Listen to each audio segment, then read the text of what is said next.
There's a newsstand over there! Wanna grab a copy of the Steambird? We know our Fontanian friends love a little drama. There's no way they've let their readers down. Isn't that Charlotte? And standing next to her, surely that can't be Kinich? How about... Lost treasure resurfaces at last. Behold the beauty of the Remurian teacup.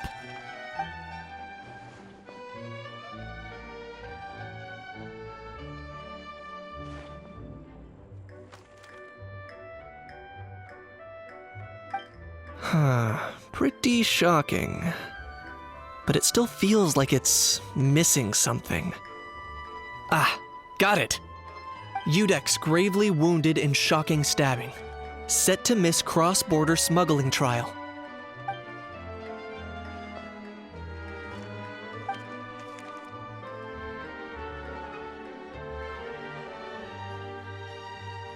Huh? What? Did Paimon hear that right? Neuvillette was stabbed and gravely wounded? No, surely that can't be right. Can it?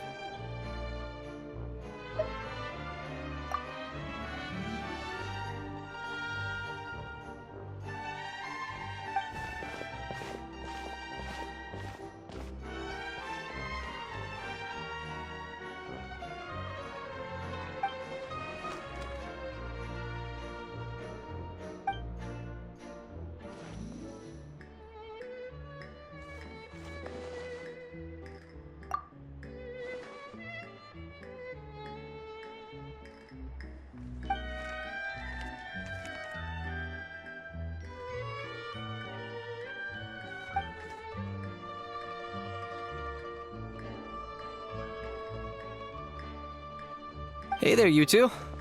Fancy running into you here. Yeah, that, and also a less than pleasant shock. What the heck was all that about a Saurian meat restaurant and the Udex getting stabbed? Please say you weren't being serious.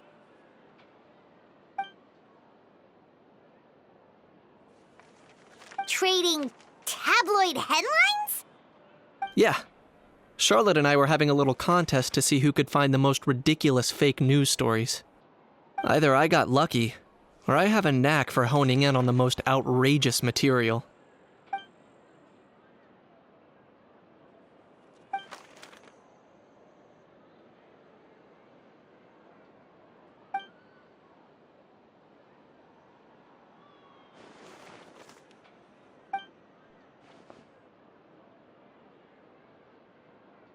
If I had to quantify it, I'd say about 1% of what they write is the truth.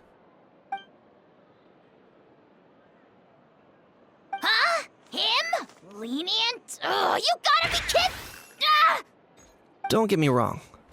I'm not trying to give credit to these so-called news stories for occasionally including a grain of truth. All I'm saying is, even the wildest leaps of the human imagination are always rooted in reality. You mean all those fake headlines you mentioned actually do have some basis in fact? Sure they do. For instance, there was in fact a smuggling trial recently. Considering the amount of speculation surrounding the smuggled goods, it's no wonder there are rumors about restaurants serving saurian meat or teacups being unearthed from ancient ruins. But in reality, the goods in question were simply a few ancient relics dug up from ruins in Natlan. Rest assured, no saurians were harmed in the process.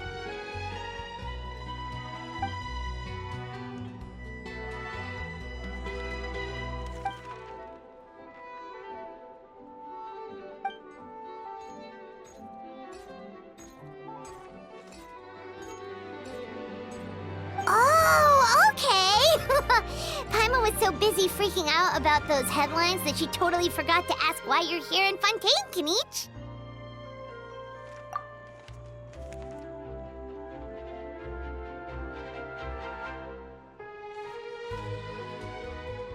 It was a pretty open and shut case, and my testimony in court was clear enough. But I'm guessing, Mademoiselle Charlotte, that you're less interested in the case than you are in trying to uncover some news stories about Natlan.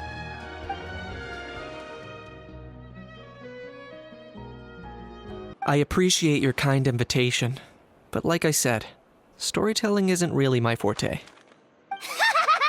Kaniche the speechless! Kaniche the tongue-tied! Huh? If you're dead set on doing an interview, why not talk to the Traveler instead?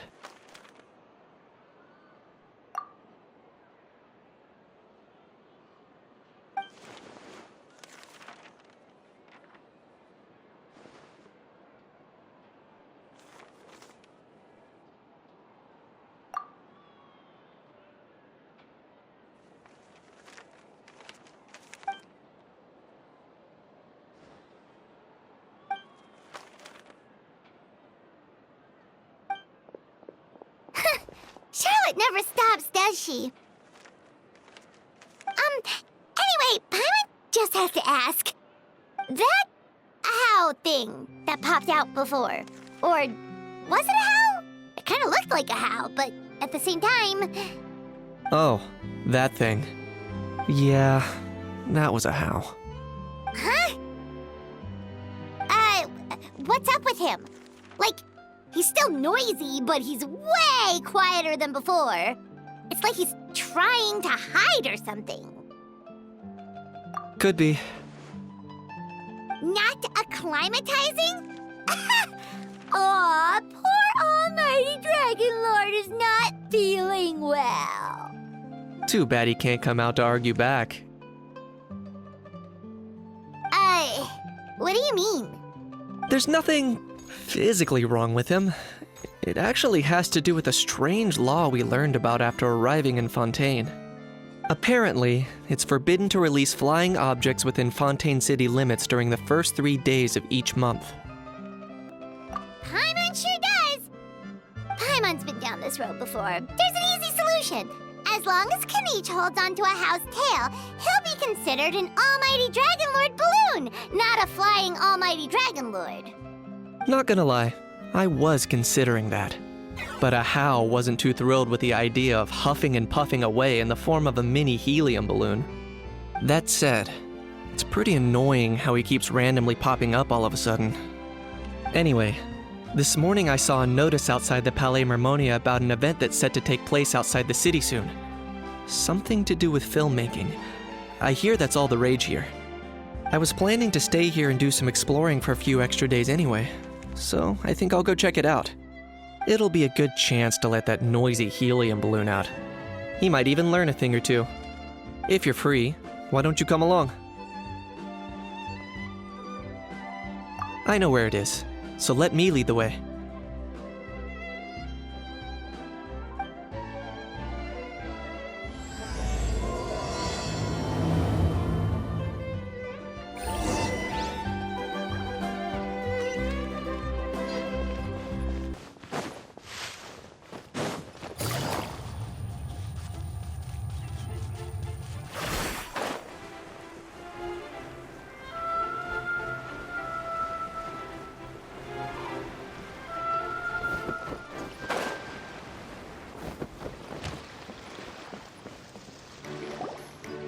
Looks like I remembered correctly. Here we are. Wow, this is awesome! Hard to believe it was just an empty beach before. Yeah, it was still completely deserted only a few days ago when I passed by on my way to testify at the Opera House. There must be some efficient workers in Fontaine. Quite impressive. A few days? One night was all it took. Rap-a-tap-tap, ta-da! But is this all it takes to blow people away? Oh, no, no, no. Given my past experience, I can't let myself get carried away. Well, I can't believe you actually remember me. It's me, Lepine Pauline. That's right, the unlucky one. Of course! How else would we have managed to build Fantasyland in a single night? Fantasyland? At least that's how I like to think of it myself. A magical land of fantasy, the stuff of film buffs' dreams. I know it sounds like I'm laying it on thick, but that really is the goal here. As you can see, the theme of this amusement park is Fontanian filmmaking, a place for all film lovers to come together and co-construct a world of dreams. Co-construct? Well, that's a relief. Sounds like you're sharing the cost this time rather than pouring your entire life savings into a single project. Nope! I might be inviting others to help fund this, but that doesn't mean I haven't thrown all my life savings into it, too. Huh? You've got to be kidding. Ha! Look at you, puny little humans. Recklessly betting your entire future against some stupid vanity project. If you're expecting even an ounce of sympathy from the almighty Dragon Lord, dream on! Mockery is all you shall get, straight from the heart! Sorry, just ignore that little gizmoid. He likes to butt in occasionally. Do go on. Gizmoid? Who you calling Gizmoid? You're the Gizmoid! Wow! That's quite a nifty mecha you've got yourself there. Is it some sort of smart personal assistant? You ought to let Miss Charlotte see your cool gadget. Who knows? Maybe you could even look into mass production. Mass production? Ugh, insolent, vulgar, and disrespectful! I, the almighty Dragon Lord, am one of a kind! There has never been another like me, nor will there ever be! And another thing, smart is the understatement of the century! I shall have you know that I am Kahulahau, forebear of ancient wisdom! I lived for eons long before any of you were born! What? Heavens above! I beg your pardon, forebear of ancient wisdom. Please, I meant no offense. Idiot meets idiot. What's all the fuss? Making some new friends, are we?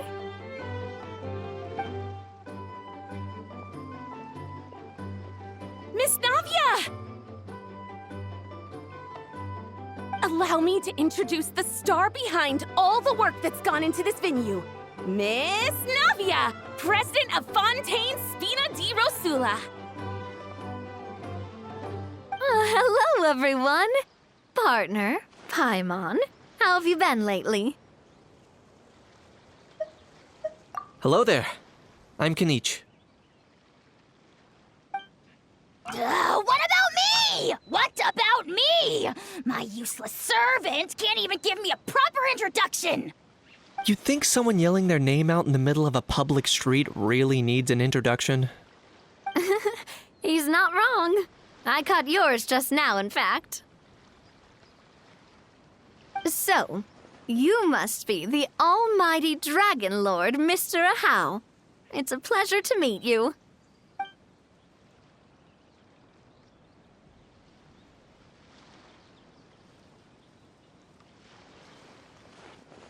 Oh, see that? That's what I call proper manners. Well, it's not every day you meet a well-mannered human. Navia, was it? Excellent. You may address the almighty Dragon Lord by his name. Navia, don't you think the title Almighty Dragon Lord is a bit silly? It's no big deal. All little animals do that, don't they? I mean, try to puff themselves up to look more impressive. Anyway, it's all thanks to Miss Navia and the Spina di Rosula that Fantasyland's gotten up and running in the space of a single night. Honestly, thank heavens! After all that paperwork and endless waiting, the event and venue finally got the green light. I couldn't wait a moment longer. The second the approval came through, I reached out to President Navia, hoping she could lend a hand. After all, who else but the Spina di Rosula would indulge such impulsive demands?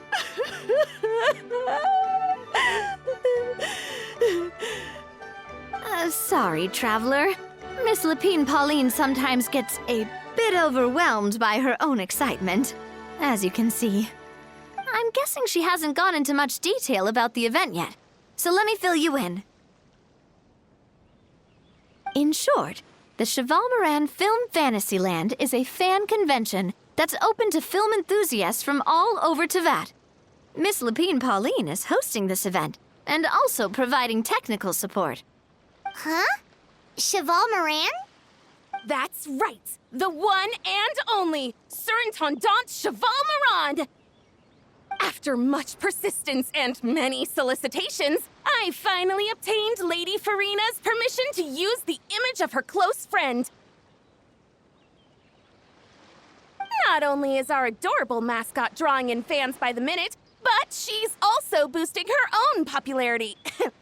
And that was always the goal, a win-win arrangement. It's been a while since we last met, but still, it's a surprise to hear Lapine Pauline coming out with such sensible ideas. By the way, Miss Lapine Pauline, have you decided to switch careers and go into film tech? Not exactly. By chance, one of the prototype lenses I developed caught a photographer's eye, and it's now being used for the latest cinematic productions. Thanks to this unexpected opportunity, I've had the chance to invent various film-related equipment and props. That's right. So don't underestimate Miss Lapine Pauline, our resident engineer. She's the technical powerhouse at the core of this entire event. As for the Spina di Rosula, we're mainly here to take care of planning, operations, and management. For anyone feeling inspired to set up a booth, Miss Lapine Pauline and I will provide the necessary technical and operational support once their application has been approved. By the way, traveler, are you at all interested in taking part? It would be a chance for you to earn some extra income. Plus, with your skills, I'm sure you could bring something special to the table. Paimon would be even more tempted if you were to, say, throw in one of those fancy feasts she's seen in those gourmet food reels. Well, as it happens, that'll be a piece of cake. Everyone needs to eat, whether they be tourists or the stall owners themselves. So thanks to Miss Navia's help, we've managed to invite none other than the celebrity chef Miss Escoffier to run our theme restaurant. Look over there!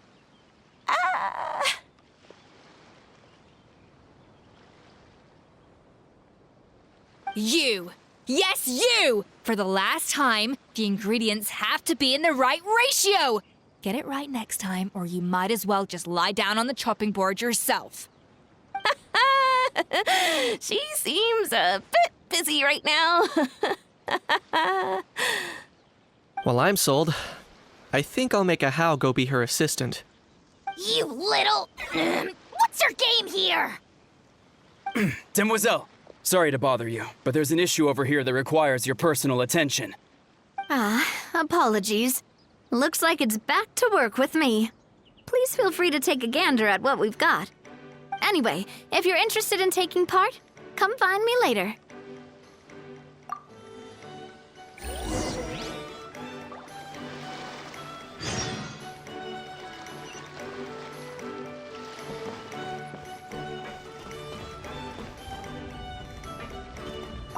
The fresh vegetables from the new batch are exceptional quality.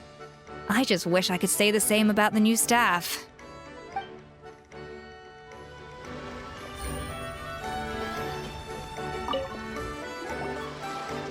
Greetings. Apologies if you overheard my harsh words just now, but I assure you it is entirely necessary.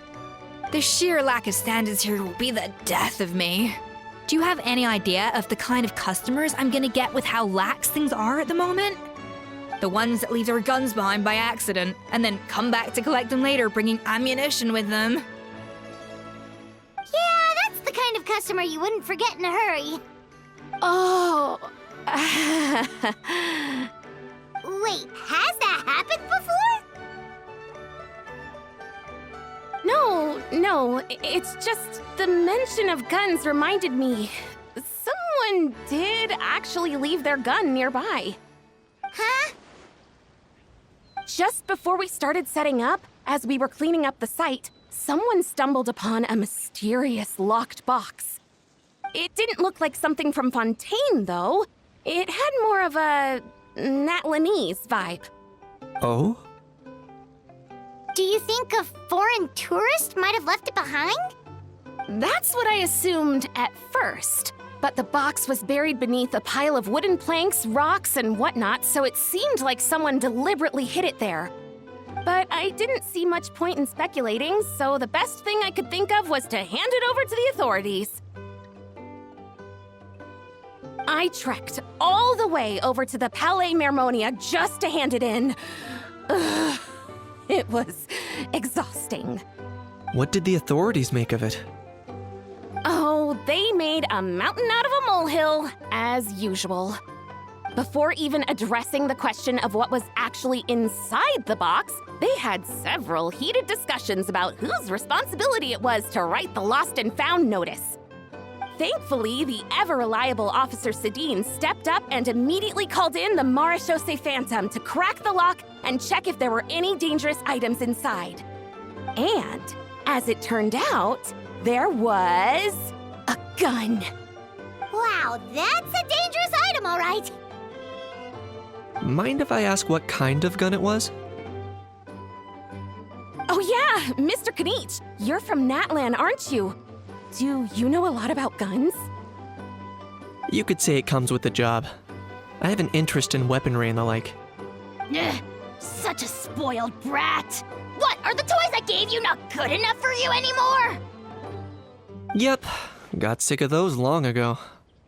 You little... How dare you turn your nose up at my gifts! Why, Time for a timeout, old-timer. Sorry, where were we? Oh yeah, do you recall what the gun looked like? It's a bit hard to describe. If you ask me, it didn't even really look like a gun.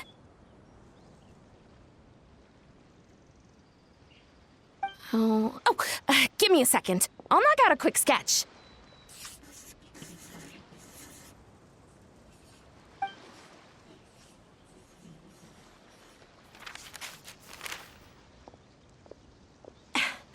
Something like this.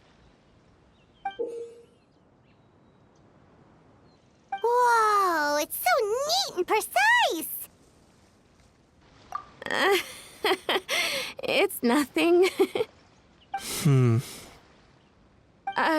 Sorry. Is something wrong with my drawing? I know it doesn't really look like a gun, but I assure you, this is exactly what it looked like. And it certainly could shoot as well, too. I confirmed that with the officer from the Marechaussee Phantom. No, quite the opposite. The features are very accurate, and it is definitely from Natlan. Please, don't mind me. I'm just taking a moment to admire it.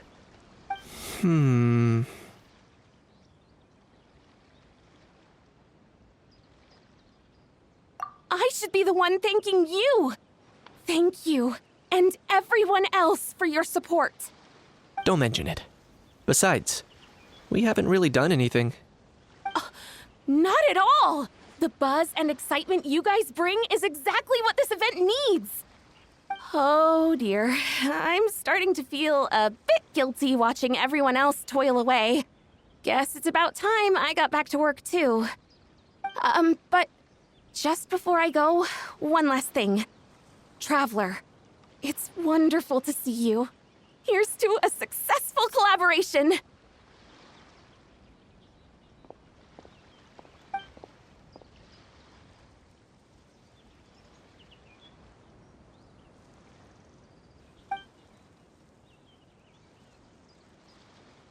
I'm sure you noticed that there was something unusual about that gun. Correct. It's most likely an old weapon dug up from some ancient dragon ruins. Based on my experience, it might be more accurate to refer to it as a hand cannon. But in Fontaine terms, it's not wrong to call it a gun. Given why I came here, don't you think it's curious that an ancient dragon relic of unknown origin would turn up like this, out of the blue? I suspect this gun might have something to do with that smuggling case. It might have slipped through the cracks. Time is of the essence, so I'd like to head over to the Palais Mermonia to verify my suspicions. Perfect. Then we can head out right away. Or, if you want to catch up with your friends first, I can wait.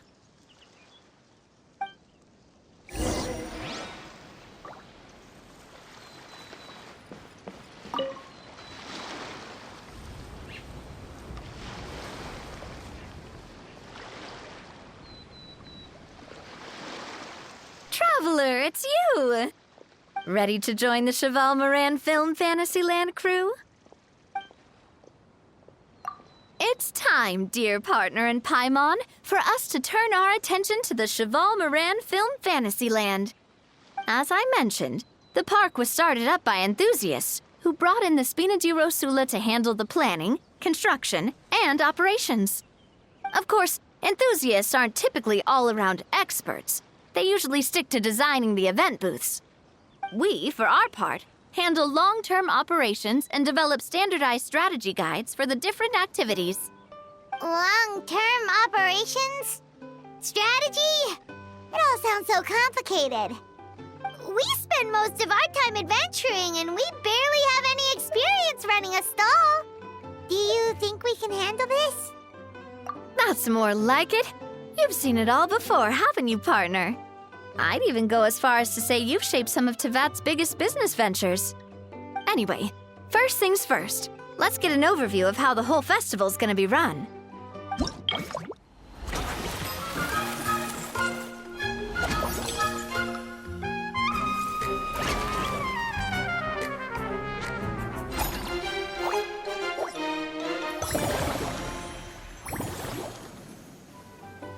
As you can see, our Fantasyland's a bit like a sugar-free macaron right now. Several areas are still under construction. The Spina's only been able to hire a limited number of craftsmen. Besides, we don't have enough experience to handle multiple projects simultaneously. That's why I chose to adopt a time slot-based planning method, so we can focus on specific tasks during each designated period. Upgrading facilities, expanding the venue, hiring staff. All of this requires funds and time slots to accomplish. So, it's our job to allocate precious time slots in each business cycle to the most worthwhile tasks. As we attract more guests and earn money to add to our funds, we'll also be able to work more efficiently, which will allow us to divide each cycle into finer time slots, which will let us get more done. So we'll be limited in the decisions we can make and tasks we can focus on within each time period. Which means we have to use our limited actions and Mora to earn even more Mora. Kinda like playing chess or cards then. Cooking up a strategy in advance is gonna be key. Paimon thinks she just about gets it. How do you feel about it, Traveler?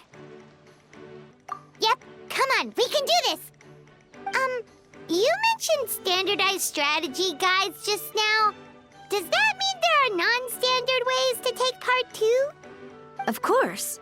Film and entertainment mean different things to different people. And there's gonna be a wide range of exciting activities for people to try out. If we're not careful, some visitors might wander off and end up getting in trouble. And others might pick up dangerous props by mistake. To avoid confusion, we need to create a standardized strategy guide for each activity. Just think of it like a walkthrough. Wow, if we're the first ones to test out the activities, who knows what surprises there could be waiting for us. But if we hit a tough spot, we'll just have to rely on our skills to carry us through. Hopefully it goes without saying that I'd never put you in danger, partner. I carefully checked all the existing activities before you arrived, and I can assure you that they're all perfectly safe. I also wanted you to experience the activities before anyone else gets to. It'll be fun. Plus, we'd like to hear your thoughts and suggestions. Oh, those are two things Navia is best at! Making people feel safe and having fun! Great! Well, I can't wait to hear what you think. Your input is super important to us. All right, then. Let's start with eclectic escapades and put our first guide together.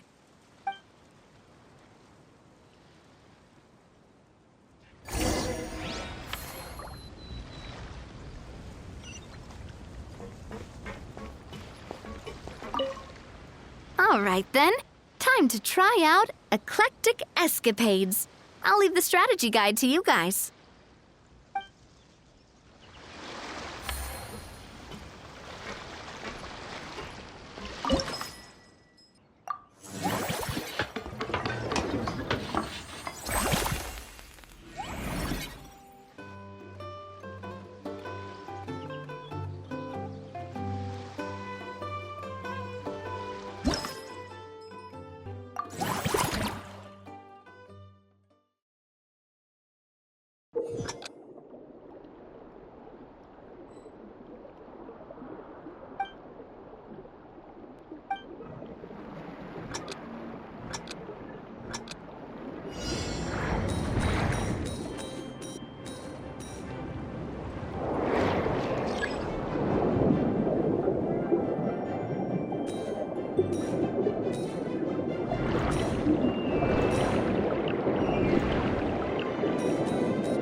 Both of you seem even more excited than before. Looks like your first trial run didn't disappoint. Paimon hasn't actually watched that many films, but after trying it out, she might just be hooked. We should check out the film that it's based on. Great job, Paimon. That's exactly what our enthusiast friends were hoping you'd say. They'd be beyond delighted to hear that visitors are curious about the films that inspired these attractions. Some have even been willing to contribute extra funds out of their own pockets. Where budgets have allowed, of course. Out of their own pockets? That's right. While the Spina di Rosula covers the cost of basic booth materials and rental fees, many fans have personally funded promotional materials and related merchandise. The cost of the booth itself isn't their main expense. Some of them have already started designing spin-off products inspired by film characters. Take our official mascot, Surintendant Chevalmoran, for instance. She won second place in the last most popular character poll for the comic film category, and was even dubbed the pinnacle of round, bouncy cuteness. Many people have expressed interest in designing cushions based on her image, using the highest quality fabrics and hiring the most skilled artisans to mass produce them. These cushions will officially go on sale at the next convention alongside lots of similar products. Sounds irresistible, right? Plus, as Surintendant Chevalmoran's guardian and official image rights agent, Farina will receive 60% of the sales revenue. After all, the fans are doing this voluntarily, not for profit, but to promote Surintendant Chevalmoran's adorable image. The more Mora ends up in Farina's purse, the better Surintendant Chevalmoran's meals will be. And who wouldn't be happy to hear that? Oh, Paimon likes the sound of that. Everyone working hard for something they all love without worrying about profit. Still, we can't just ignore Mora completely. Whether it's fan creations or official commercial projects, some level of financial balance is still necessary. The same logic applies to the Chevalmoran Film Fantasyland taken as a whole. Once we finish the standardized strategy guides, our attractions can officially be open to the public. But we can't take personal charge of the ticketing process. There's plenty of work to do at the various booths, and the park itself is a work in progress. We'll need to assign dedicated employees to maintain and manage each attraction. There's a recruitment section on the park's bulletin board. We've received many applications, and each candidate has their strengths. Our job is to match the best candidates to each attraction based on their overall performance. Once assigned, the staff will keep the attractions running, ensuring a continuous revenue stream. Wait, so we've suddenly gone from being playtesters to heads of human resources? That's definitely a first for us. Just don't hold everyone up to your own standards, okay? You can't expect everyone else to be as capable as you. All right, time to review some resumes. Fingers crossed we'll get some exceptional candidates.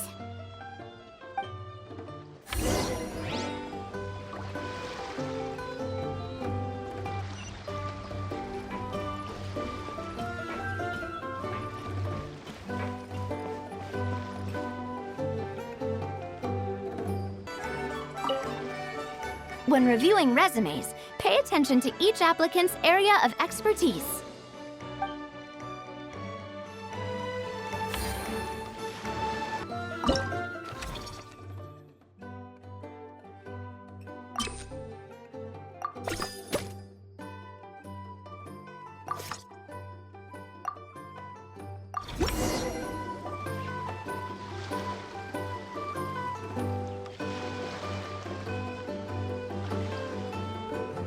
Looks like this particular employee is really getting into their role.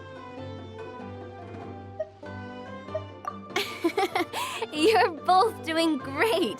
You sound more like bosses than I do. In any case, with this, the Chevalmoran Film Fantasyland is now officially open. Running a theme park is a long-term project. You won't make much if you try and rush it. We're just about done with our current work setup, so let's take a short break and wait for this cycle's revenue report to come in.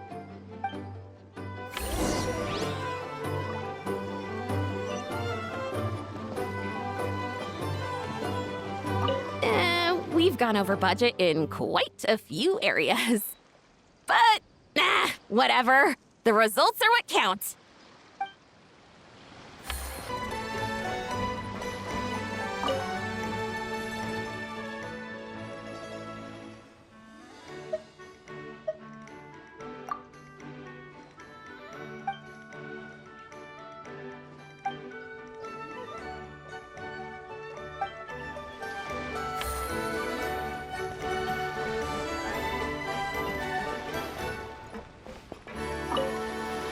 Well, this cycle of operation sure got us off to a good start. On to the next one.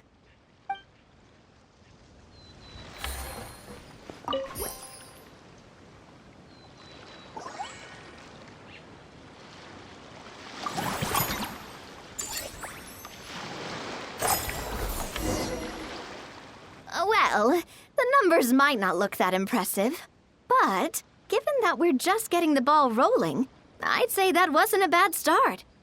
Building on this momentum, we must consider rolling out more unique business strategies during the next cycle. To draw in the crowds, I've invited one of Fontaine's very own celebrity chefs, my good friend Escoffier. She'll be performing right here in the amusement park's restaurant. On that note, let's go catch up with her.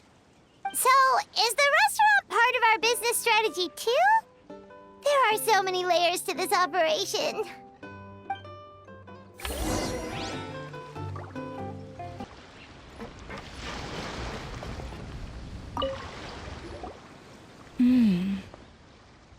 The restaurant is up to standard, and the waterside location will make for a unique dining experience.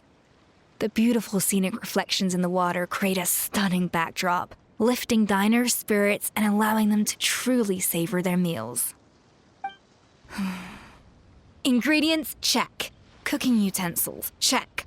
Looks like we're ready to rumble. Hey there, Escoffier!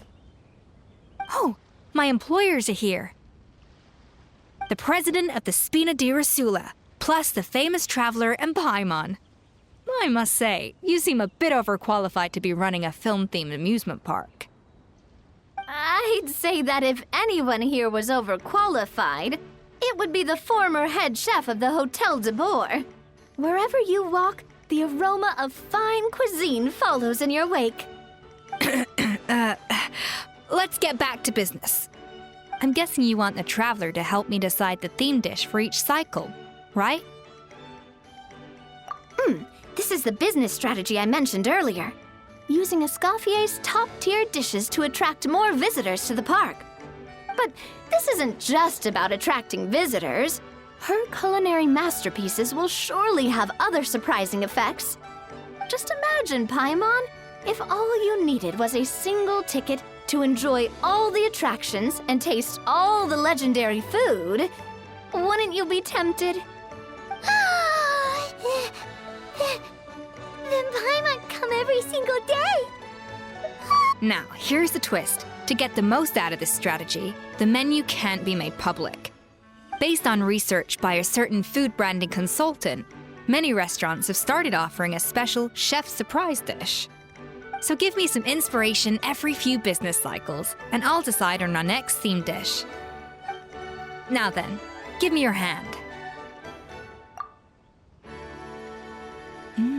A warm and energetic feel. Your hands are calloused from wielding your sword, but still quite delicate. When you grasp its hilt, it's like you're holding the bow of a violin. A sword, then. The theme this time shall be strength. All right, let's find out what strength looks like in gastronomical form.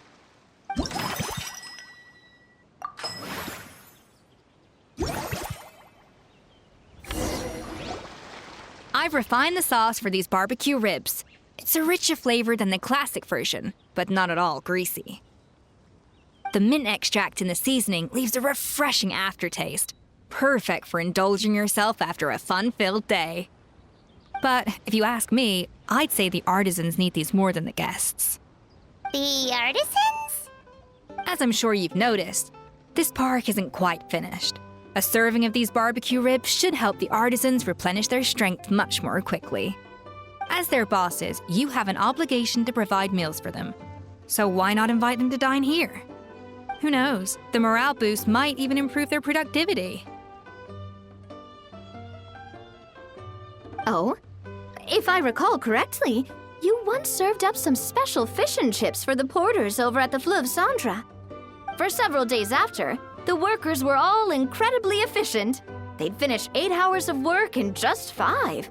And then, because they clocked out early, they'd come back completely refreshed the next day. Then there's no time to lose. Go invite the artisans over while these ribs are still hot. I'll prepare some side dishes and desserts too. That's a great idea! You really live up to your reputation, Escoffier! Looks like these themed dishes are gonna make a huge difference after all. We'll have to make sure we check in with you regularly. The artisans are pumped and ready to roll thanks to that themed dish. And perfect timing, too. Let's take this chance to take the facilities of our eclectic escapades to the next level. That unique aroma. I wonder how you'll inspire my cooking this time. All right then, I'll just go with the flow. It's about time for a fresh new flavor. Now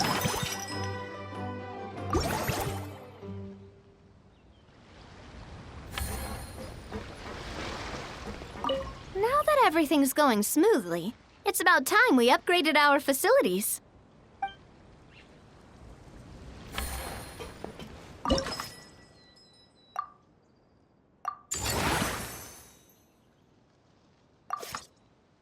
We should be able to attract more customers by upgrading the stall, don't you think? That's right.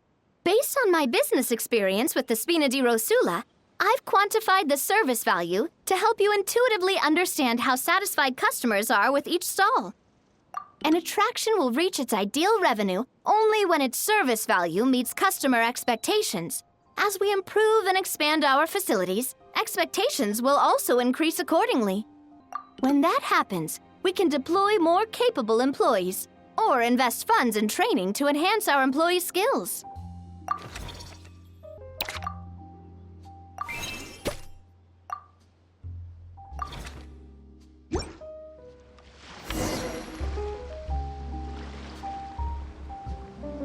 Whew, that should be everything. Looks like you've pretty much mastered how to run this park. Huh? Have we really? Thinking about it, we have learned quite a lot, haven't we? Oh, not at all. I wouldn't say I taught you much. Your intuition's been guiding the way mostly. I imagine long-term operations sounded like a scary prospect the first time I mentioned it, huh? But don't let that scare you. Just break things down into smaller steps and tackle them one at a time. Even if you're not a genius or naturally gifted, you'll get it done in the end. Whoa, seeing your own progress has really got Paimon fired up! Actually, she's gonna jot your words of encouragement right down. From here on out, we'll be running the Cheval Moran Film Fantasyland together. Let's make it a big success!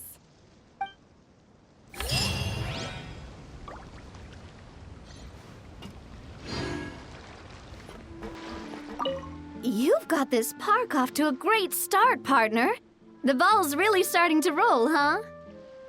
I can't wait to see how it'll all turn out. How exciting!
it easy.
Whoa, is that our hero, the Traveler?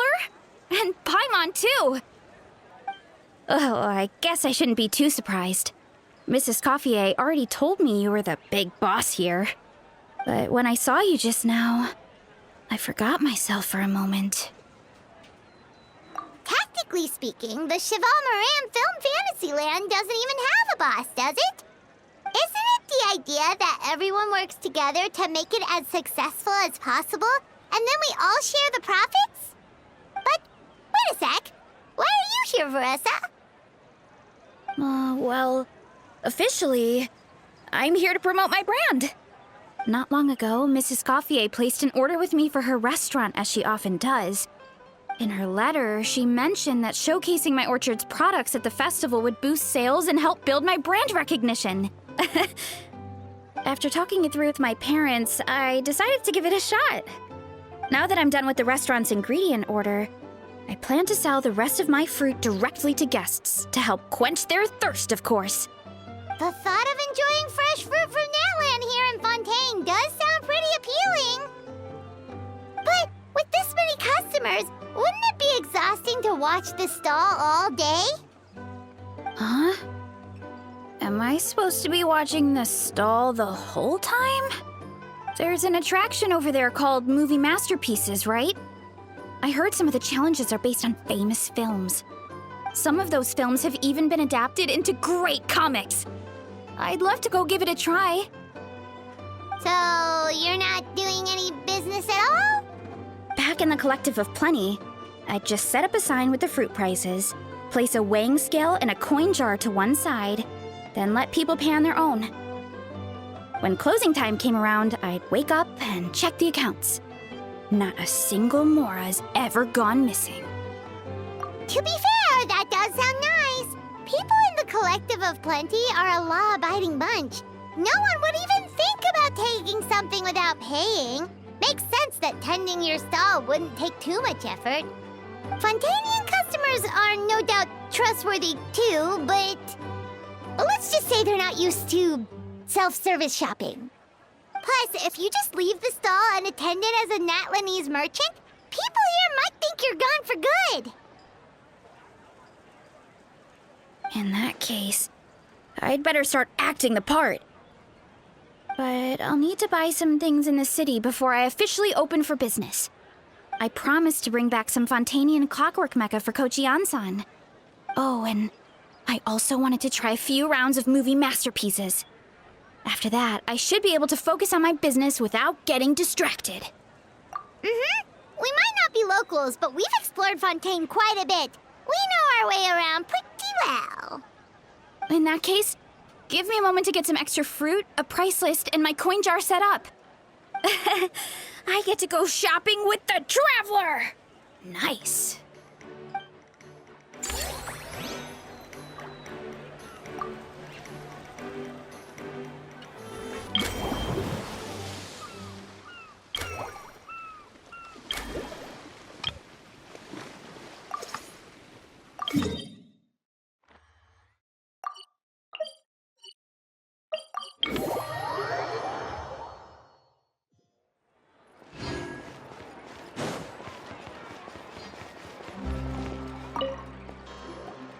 Hello, boss. I'm from the Collective of Plenty.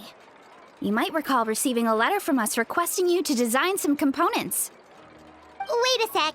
Why does Ian-san need clockwork mecha? Nothing like that.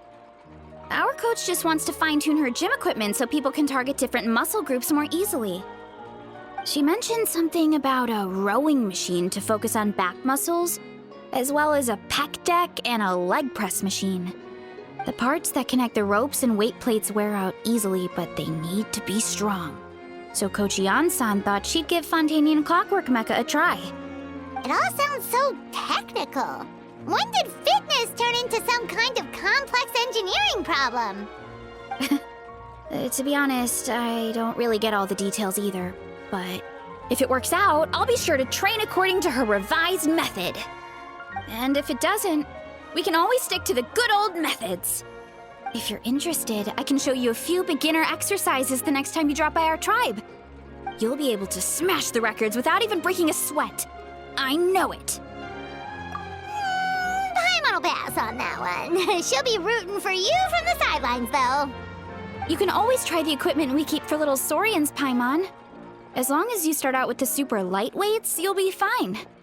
Weight training's for everyone, you know.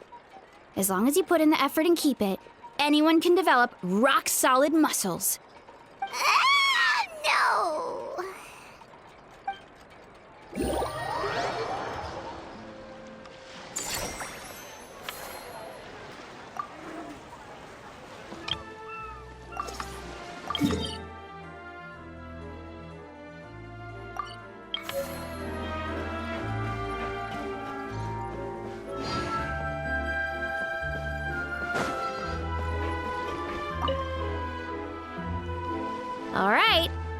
show off how fast I can run. I'm gonna go have a blast, then come back, calm down, and focus on running my fruit stall. That's right.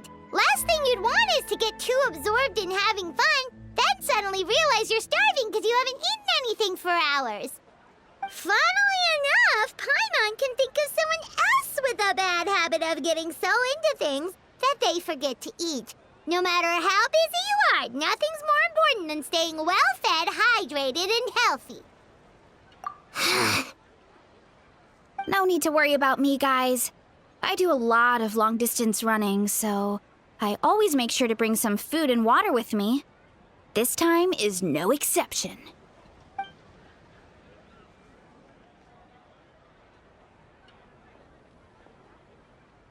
Woohoo! That was incredible! How was it? Did you get through all the levels? It was amazing! Not only did I get a super high score, but I also checked up on every homage to the original films, and even recreated several iconic scenes starring comic book superheroes. I'll focus on doing business this time round, but if there's ever another event like this, please let me know as early as possible. I want in! Yep. You know what? We should let you design the levels. I'm sure all the fans will be thrilled. That would be great. Anyway, back to business. Time to focus on my fruit stall. I'm gonna make a name for my orchard in Fontaine.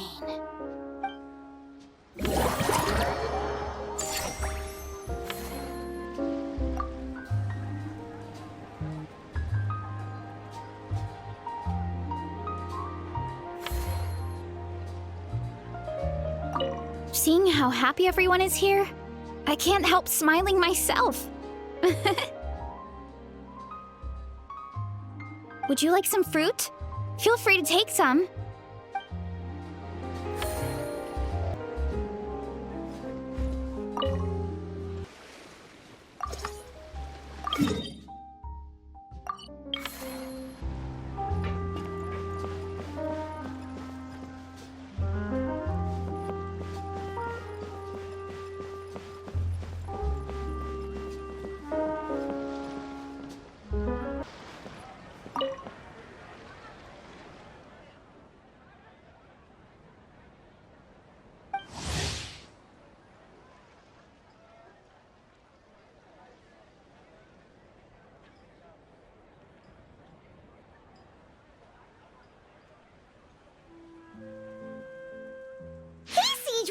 Welcome to the Cheval Moran Film Fantasyland!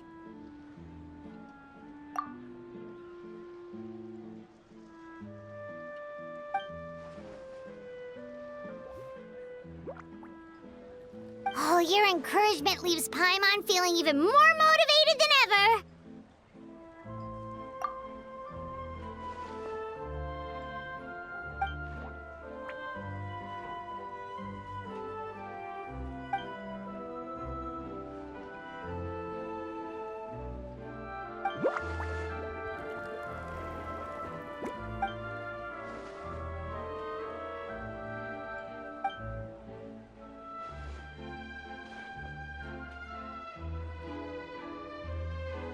But now they've got films to watch. Even the ones who used to cause trouble might settle down a bit, right? We have our very own animal-themed area, by the way. We call it Mellow Manor. Customers are calling it the most relaxing place in the park.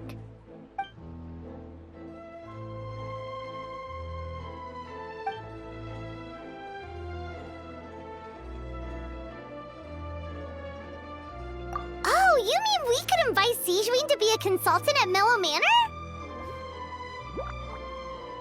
Now that you mention it, that sounds like a great idea! Sigewinne's great at caring for people, and she's so warm and gentle. Looking after animals should be a piece of cake! Yeah, like someone who gives advice and tells the park staff how to do their jobs better. The workload won't be too heavy, but it's important work. Besides, you'll mostly be playing with the animals.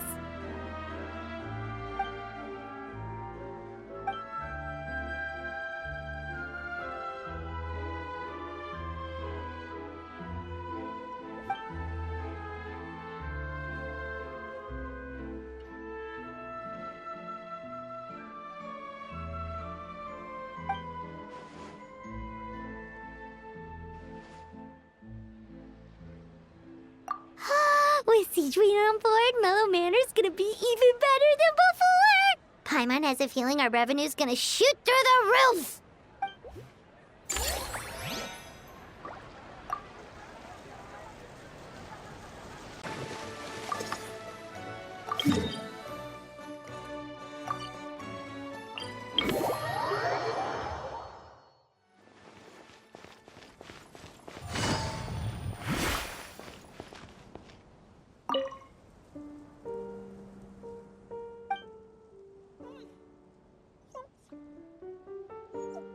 Forget health issues. Paimon wouldn't be surprised if she could actually chat with the animals once she's done reading. Oh, wait, head nurse, please don't go. Phew, boy, am I glad I caught up with you. One of the inmates has become obsessed with those magical mouse munchies from the animated films you've been showing them, and tried making some himself with 3 days' worth of welfare meals. He ended up giving himself food poisoning, with symptoms we've never even seen before. Please, we need your help.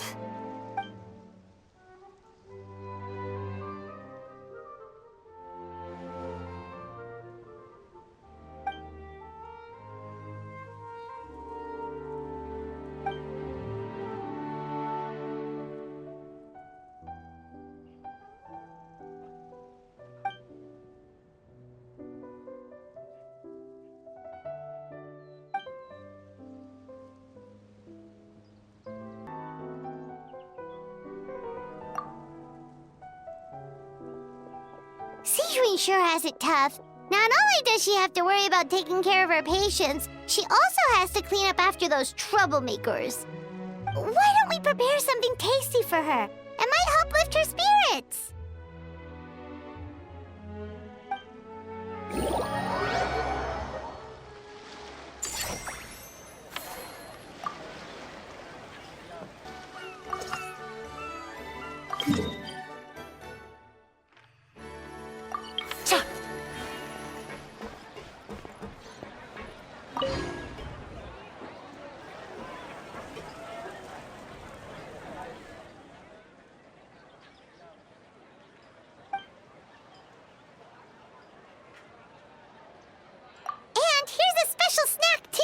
Hope it gets your strength back up.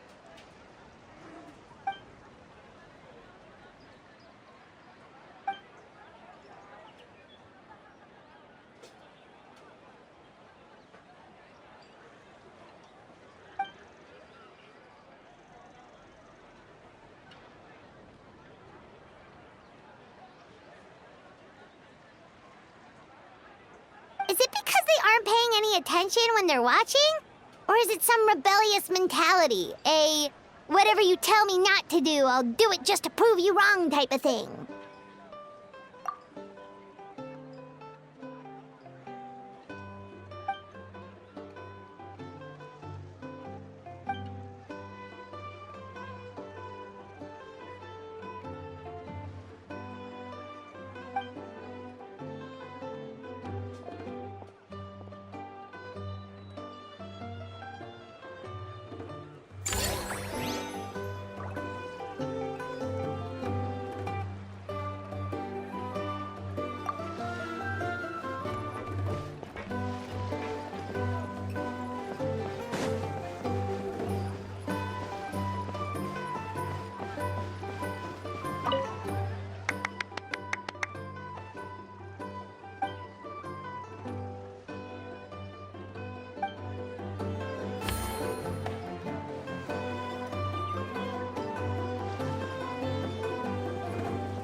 Guess that's not scenery most Fontanians see every day, huh?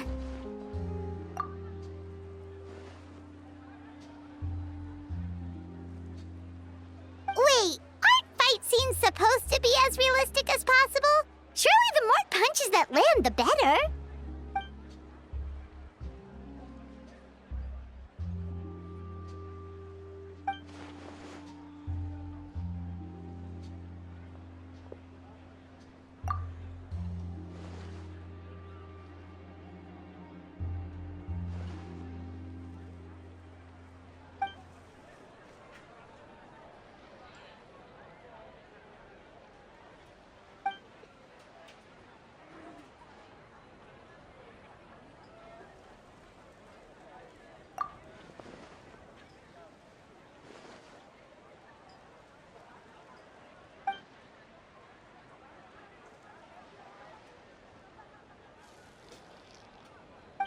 You sure that's okay?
They both sound delicious. But how come you seem so familiar with this bar when it's your first time here? Paimon's never even heard of the drinks you ordered us.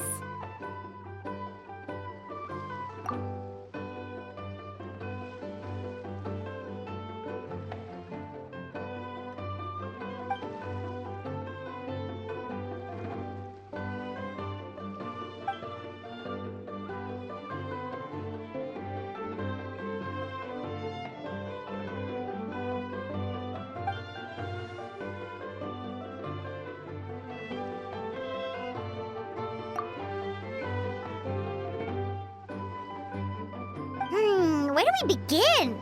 Literally everything that's happened has been pretty incredible, if you think about it.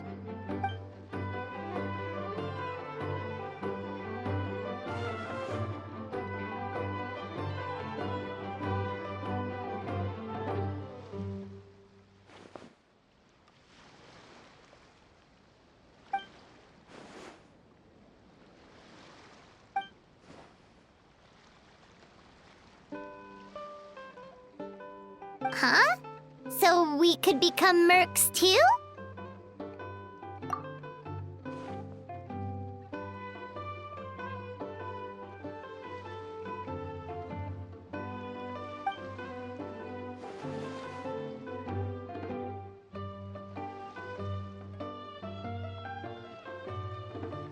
That actually makes a lot of sense. When you think about it, it's not all that different from adventure commissions. Who knows? Maybe we'll find jobs where we can help a lot of people while also bringing in a nice chunk of Mora. Wouldn't hurt to build connections with Dia's Eremite friends either, would it?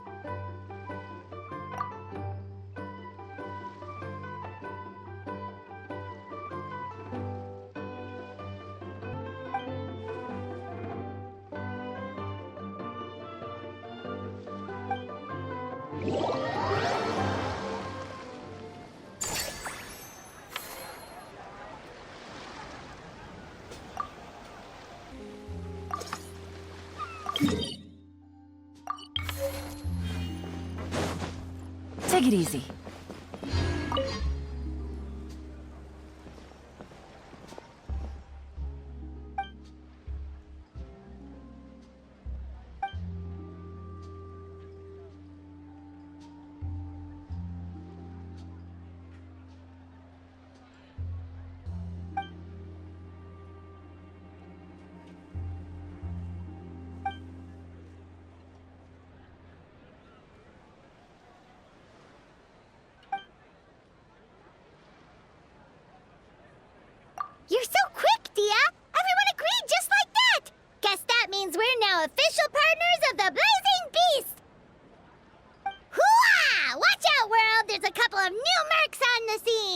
Maybe Paimon should give herself a proper mercenary name.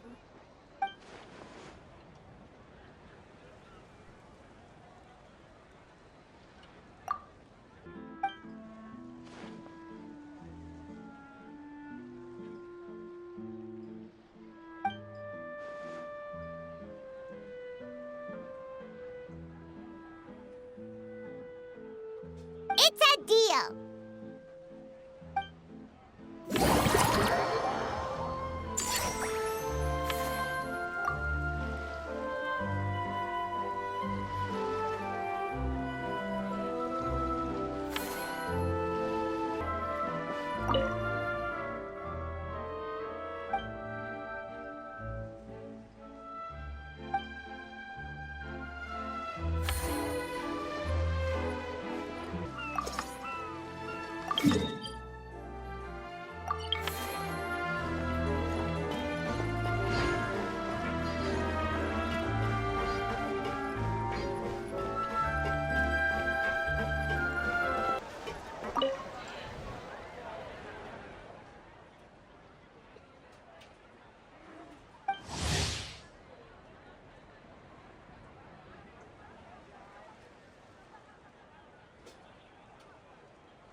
Us? Wait, but Paimon hasn't seen Linny anywhere!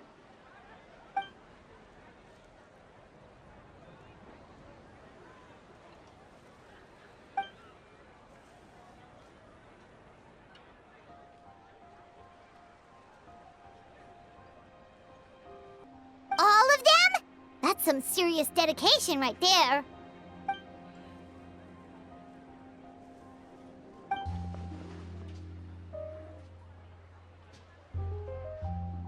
Paimon had no idea Linny was so into horror films.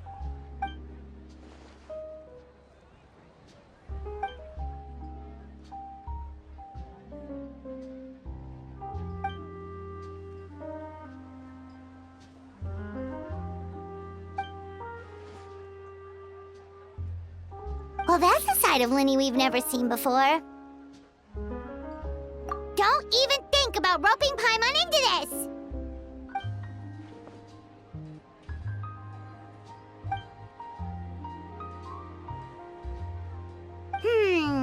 Sounds like eclectic escapades would be more to your liking then. Want to give it a try?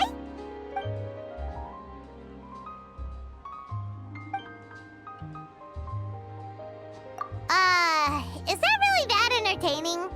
Still, if you're interested in the attraction, why not become a consultant? That way you'd get to see more of the visitors' reactions too!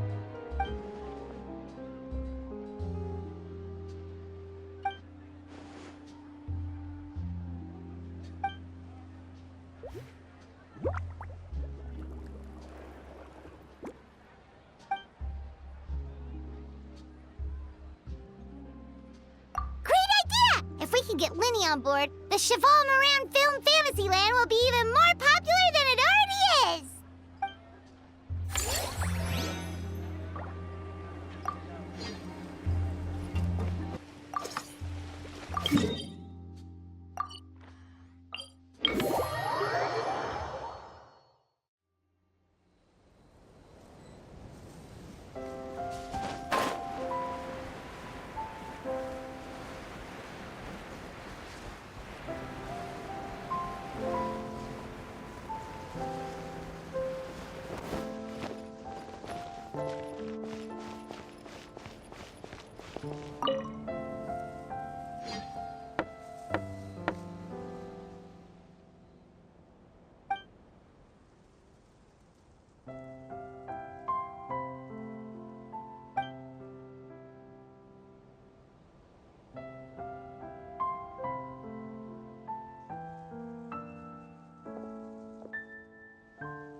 Delighted to hear that you've been enjoying yourself, but I need to concentrate on this film for now. Those animal assistants will have to wait. I just need a little more sleep.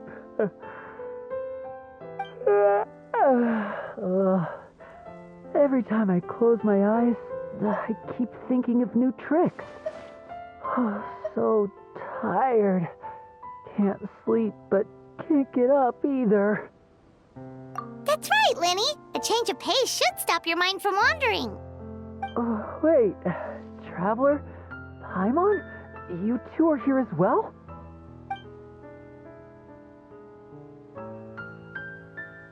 In that case, count me in. Not just for my own sake, of course, but to support my friends. Just give me a moment to freshen up.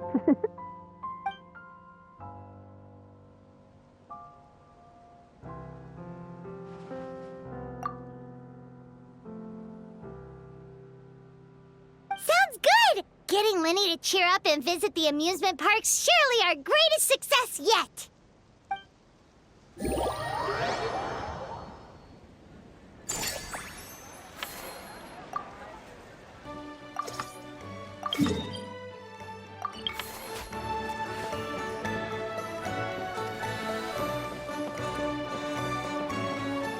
Take it easy.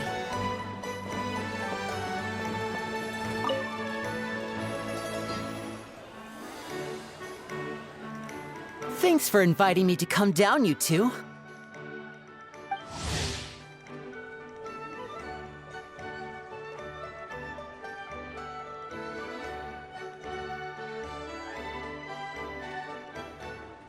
I must say, I feel like a new man after visiting the park and seeing all those adorable animals. Seems like Lynette has her eye on some great potential animal assistants, too.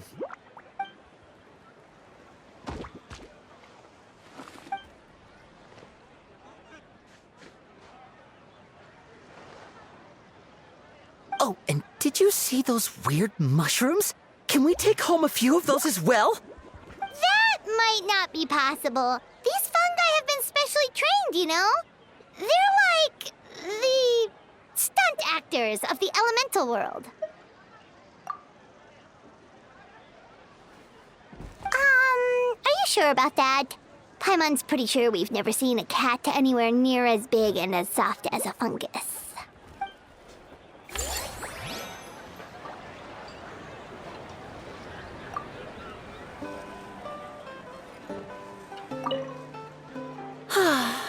I feel so much better after seeing those animals. They're all so carefree. The other two attractions were great too. In fact, they've given me a new idea. An interactive magic show with a moving stage. We'll start working on it as soon as we've finished filming.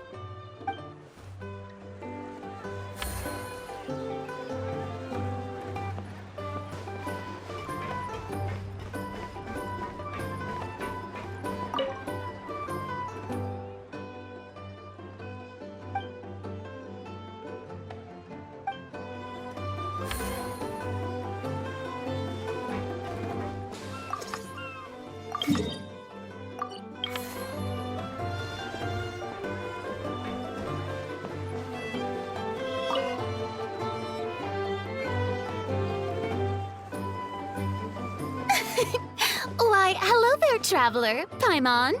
I sensed your enthusiasm from a mile off. You were so bright, I could have taken you for an opera singer in full falsetto. Farina, you're finally here! Thank you. I am just as thrilled to be here as you are to have me. More seriously, I'm not the star this time. That's you two, alongside all the creators sharing their passion for film with the world. Honestly, when I was first asked to approve the plans, I thought this would just be a small event. I never imagined that the Cheval Moran Film Fantasyland would expand to this scale so quickly. Yeah, thinking back to when we first arrived, it really has all come together in no time. At this rate, who knows? Someday it could become as iconic as the Fontanalia Film Festival itself. And we have the two of you to credit for much of that. I've suggested to several renowned directors that we award you the title Pioneers of the Film Industry. In contrast to the Farina Award, which is more of a public honor, This title is a mark of true recognition from within the industry itself, a reflection of both outstanding achievement and hard work. Wow, even you're getting serious now. Come now, no need for any of that. Just relax and enjoy the moment. Speaking of which, I've actually been preparing a little survey. How about we randomly select some visitors to give us feedback about the park? Did Paimon hear that right? Farina carrying out a customer satisfaction survey? Well, given that it bears the name of my dear friend Surintendant Cheval Moran, isn't it only natural that I conduct a bit of research on her behalf? Besides, the more famous a star becomes, the more important it is to stay in touch with reality, no? Plus, it's amazing how much you learn just by listening to other people's take on films. Paimon always assumed celebrities just get their assistants to handle everything for them. But it sounds like it's actually pretty hard work. Then again, maybe Farina's just an outlier.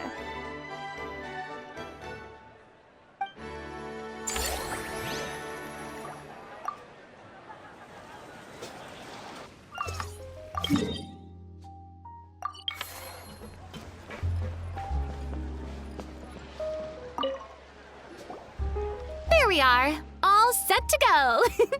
Now, let's take a stroll nearby and randomly pick out some visitors to ask a few key questions.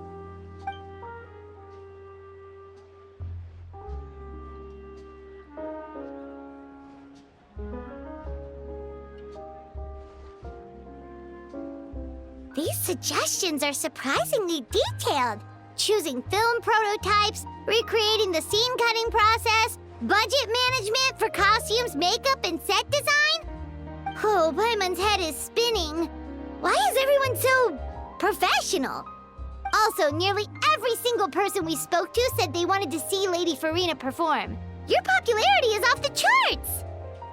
To tell you the truth, I've no plans to perform this time around.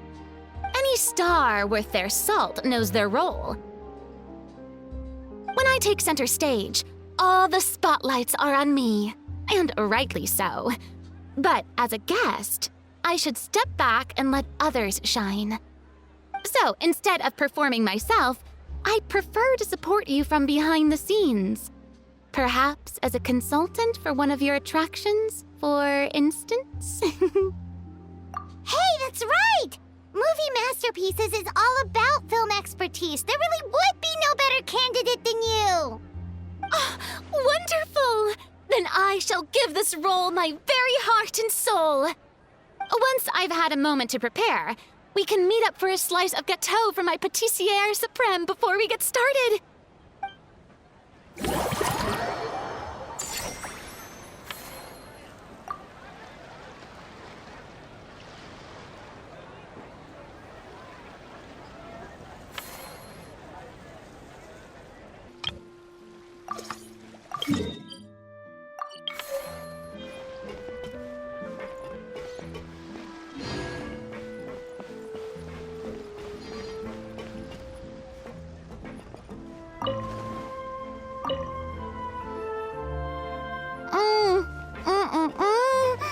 Simply exquisite.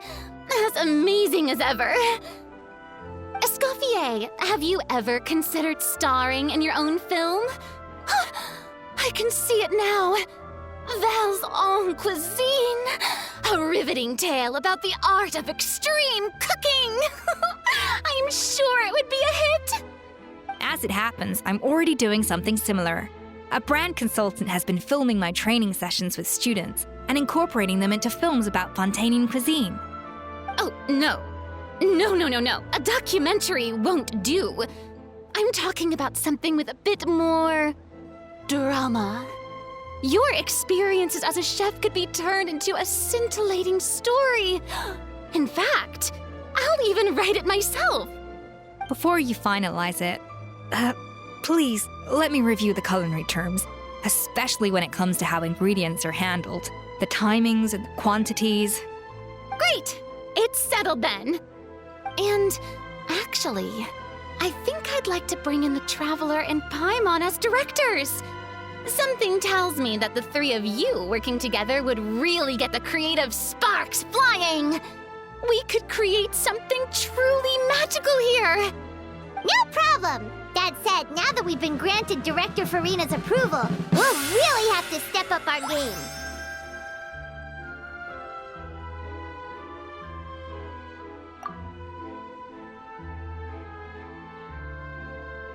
Excellent. I believe in you both. The gâteau was sublime as ever, Escoffier. Now, about time we got to work. I'll start drafting the script on the side while serving as the consultant for movie masterpieces. Wish me luck.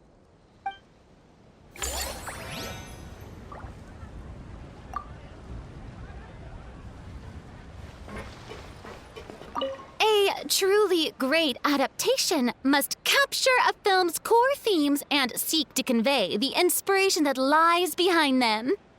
The three attractions are certainly all up to par, and I trust that you'll be able to make them better still. To enhance our film's aesthetic, I'd recommend a few classics for you to familiarize yourself with. Or, if you have the time, maybe we could watch them together?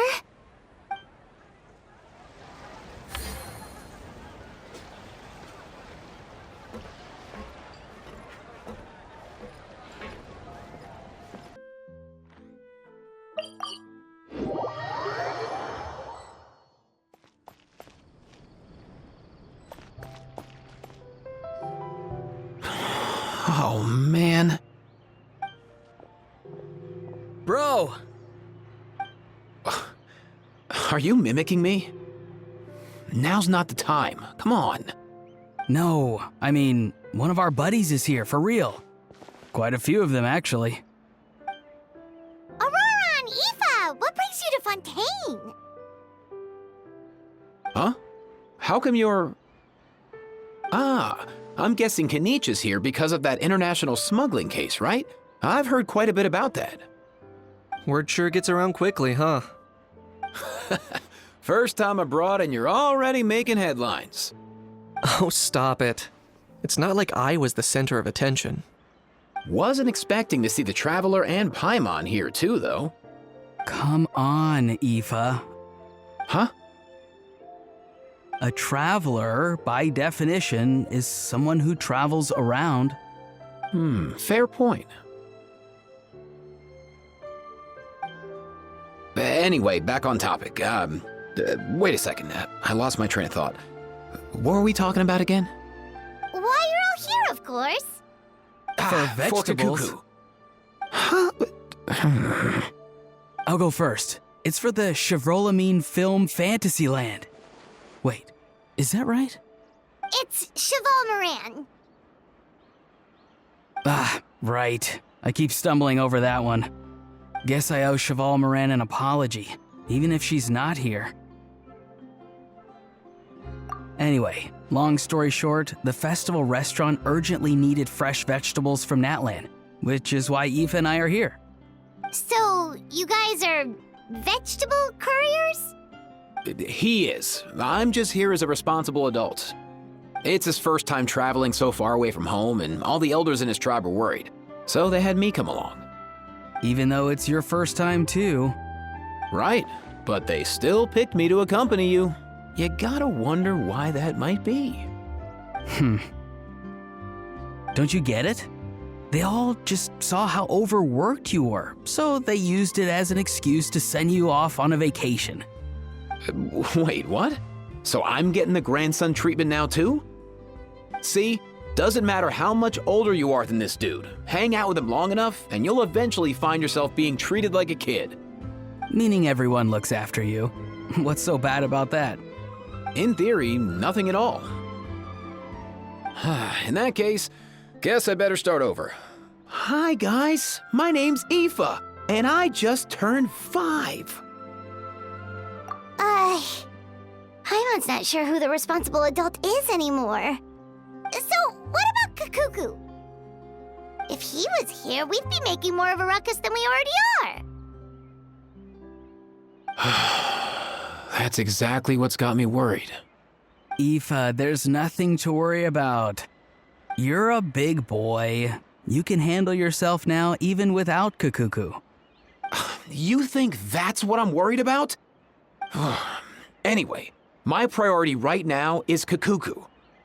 Suffice it to say, Kakuku's in big doo-doo. How so? He's so small, and all he knows are a few harmless phrases. What kind of trouble could he even get himself into? Let me guess. Did he get caught out by the law on flying objects? Bro, you too? Not me. How? Oh, that pesky little chatterbox. So that's why he hasn't interrupted us this whole time. Guess he's too scared to show his face. That, plus he's already spouted enough nonsense for one day. So I've put him on mute until tomorrow. Nice one. If I was even half as decisive as you are, I would have kept a closer hold on Kakuku so he didn't get a chance to go flying off. Oh no, bro. Or rather, did Kakuku get caught by the guards for flying around? If they had managed that, we'd at least be able to track him down. But when the guards started chasing him, Kakuku flew into that building next door. I wouldn't be surprised if there was a high-stakes pursuit going down in there as we speak. Just like one of those cool crime movies. Which building? That one? Yup, that's the one. Kakuku sure has a good eye for a getaway. It's the tallest building around. I may be able to fly up pretty high, but checking every last window would still take quite a while. As for Aoife, well, let's just say he's not flying anywhere without a Saurian. Sorry about that. Not like it's my fault, though. You don't have to apologize on my behalf. Wait a sec. What's this got to do with how high you can fly? Kakuku's got himself into a real mess here, like a panicked animal running straight into a trap. It's pretty worrying. I'm starting to picture him flapping through a barrage of gunfire while important documents are flying about left, right, and center. Heck yeah! If anyone can pull it off, it's Kakuku. He's always been such an awesome Saurus. I believe in him.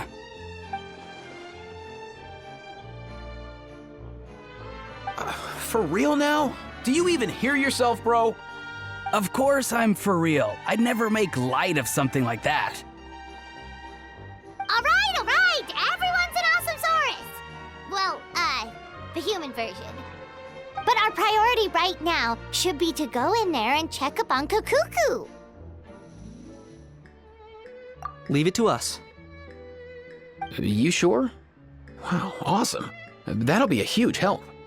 And if Kakuku doesn't listen to you, I give you permission to pull out a couple of his feathers. Wait, since when was that up to you? Well, then it's your call, bro. All right then, if Kakuku doesn't listen to you, I also give you permission to pull out a couple of his feathers. There you go. If he objects to that, tell him to come find us. He won't. Trust me.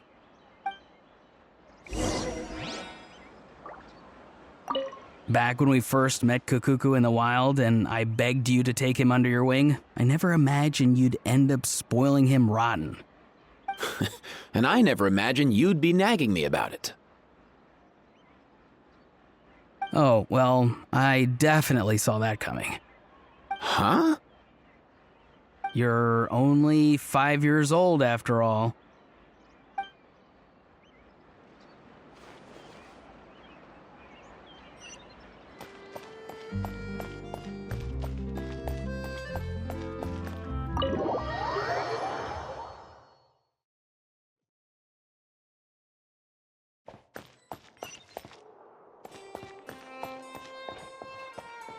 Nothing new there. The first few days of every month are always noisy. What's all that commotion? Are they arguing in there?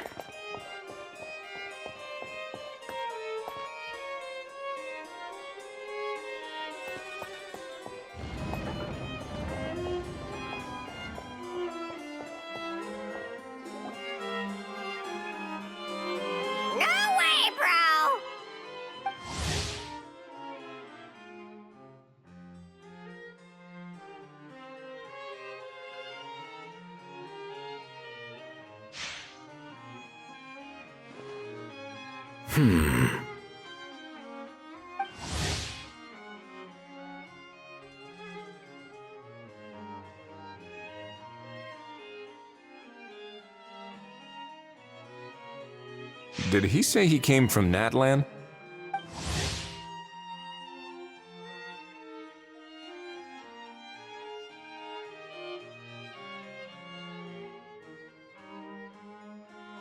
No. Get out of here! I can understand his words, just not what they mean. Oh no.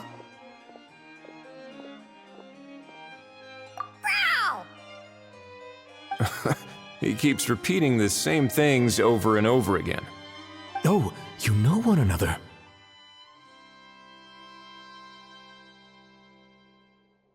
He's a friend, yeah. A Saurian friend, let's say. Great. Well, that was easy. Looks like we've tracked down the owner. Guess that's one less lost and found notice for you to write, Monsieur Neuvillette. For real? Traveler, was there something important you wanted to discuss with the Udex? I'm just about done with my business here. Need me to step out? Stay and hear them out first. Perhaps it will have some bearing on your own work. If I'm not mistaken, you are the same Mr. Kanich who served as a witness in the smuggling trial? I take it there's been a further development in the case. That's right. Very perceptive, Mr. Udex. So you've met Neuvillette before? But wasn't the trial overseen by another judge? I've seen his photo in the papers. But as for this other gentleman... Allow me to introduce you to Mr. Wrisley, administrator of the Fortress of Meripede. Or in layman's terms, Fontaine's prison warden. Please, feel free to share anything about the case. There's no need to keep anything from him. Pleasure to meet you. Pleasure to meet you! Wow, that sounded just like me. But should we really discuss official business in front of the Saurian? Oh, wow! Oh, no! I believe he said... Or rather, I suppose he meant that he'll keep this to himself. Though I should mention, Mr. Kukuku, that we will have to ask you to sign a confidentiality agreement. Sure thing, bro!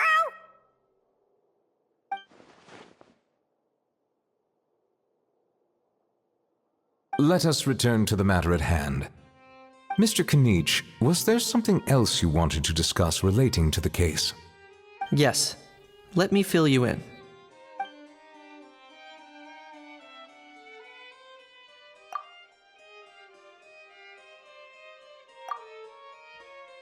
Wow! It really is exactly like Lapine Pauline's sketch! That must be all that practice drawing engineering blueprints, huh? So if it's true that this weapon came into Fontaine alongside the contraband from the smuggling case, then there's a high chance we overlooked a suspect. That's exactly my line of thought. I see. Mr. Kanich, thank you for reporting this promptly. I'll arrange for the Marechaussee Phantom to investigate right away. We should begin by questioning the prisoners in custody. Wrisley. I'll sign off on the interrogation request, don't you worry. That would be much appreciated. It's lucky that the Palais Mermonia wasn't scheduled to release any public bulletins today, and that this guns lost and found notice hasn't been written up yet. In other words, the news hasn't leaked. I'll be staying in Fontaine for the time being. If there's any progress in the investigation or you need my help, feel free to reach out anytime. Yep, we were just about to go help out with Lapine Pauline's convention. If there's any news, we'll keep you all posted. Marvelous. Thank you all. Well then, all that's left is to...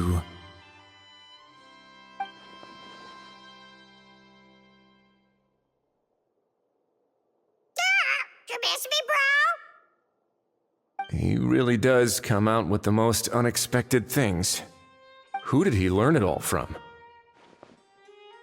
Huh. Well, it's pretty extraordinary. Anyway, according to due process, we must first determine whether Mr. Kukuku qualifies as a flying object. And, following on from our conversation just now, He also needs to sign a confidentiality agreement. Drafting said agreement may take some time. Looks like you'll be staying with us for a while then, Kakuku. Excited?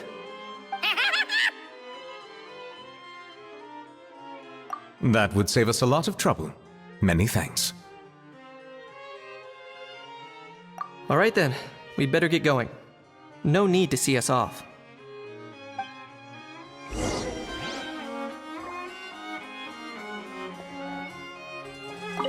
I know you mentioned a while back that people from Natland would soon start showing up all over the world, but I hadn't expected anything like this. It seems no matter where they come from, all dragons are inquisitive by nature. You can say that again, bro! The same might well be said for humankind. The real reason you chose to stay to investigate this case was your curiosity about Natlan and Mr. Kakuku, was it not? Guilty as charged. Nothing gets past you. So, how about we take this opportunity to chat a little more? We've got the world's best translator on hand, after all. Sure thing, bro!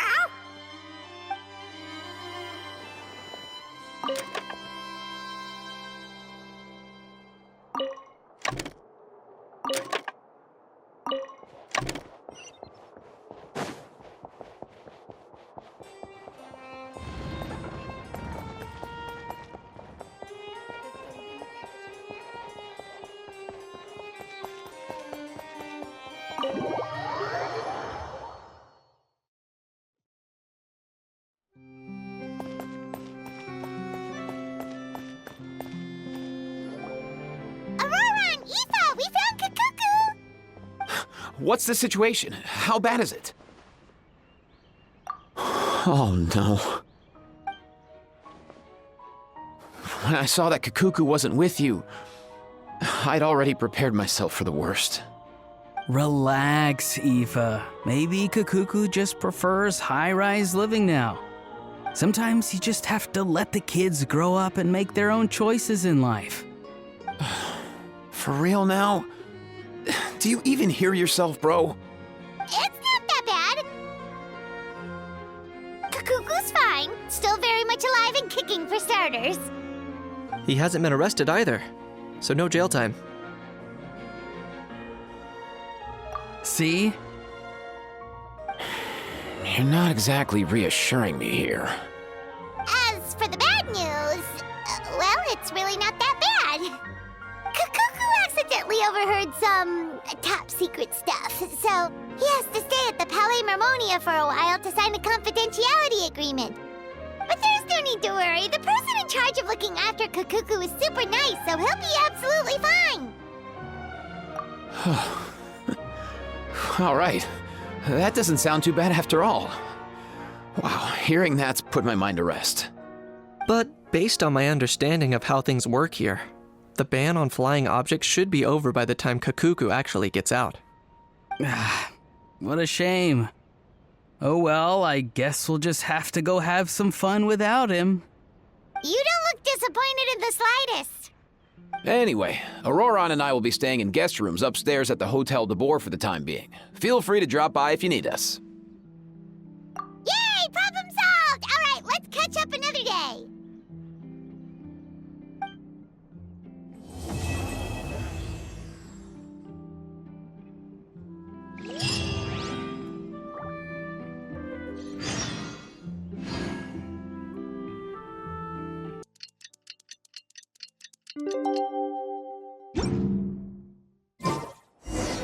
It's been a few days. Ban on flying objects should be over by now.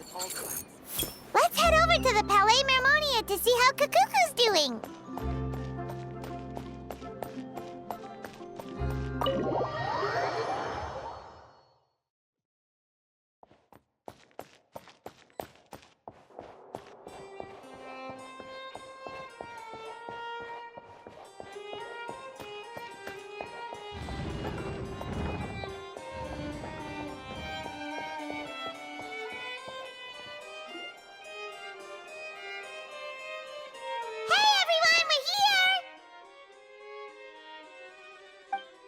Oh, hey,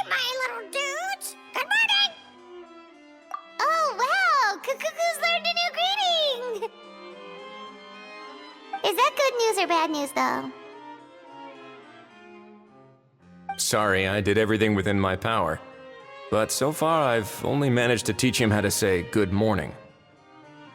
Wait, so that's all you've been up to this whole time? Get out of here! Huh? Okay, so good mornings aside, please tell Paimon there's been some other progress too. Of course. That's why I'm here. Kukuku's not the only one that Mr. Ridesley's been getting to talk. I'm referring, of course, to the convicts. It was nothing. These guys weren't exactly tough nuts to crack. So, what's the deal?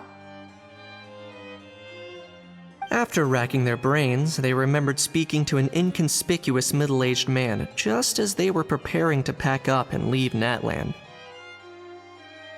He was dressed in the manner of the Children of Echoes and carrying a box.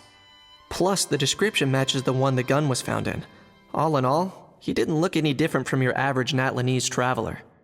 Perhaps seeing that they were dressed as merchants, this man stopped for a chat, inquiring where their goods were headed, and even asking if they could share a boat. The smugglers were very cautious, though. They didn't tell him any specifics. But all this happened before I crossed paths with them. I happened to notice them as they were preparing to set sail. I thought they looked shady, so I snuck aboard, and ended up being carried along all the way to Fontaine.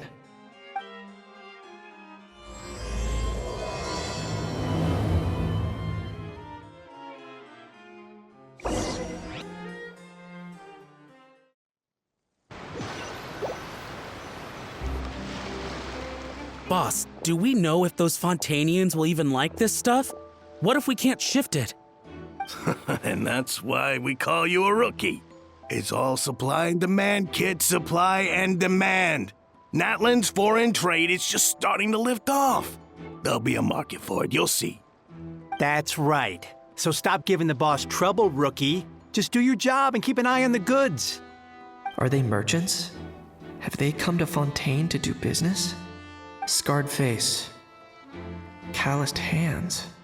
On closer inspection, the fabric looks worn at the knees and elbows, and his fingernails are dirty. Not exactly your typical merchant. Could he have previously been a warrior? Or even an adventurer?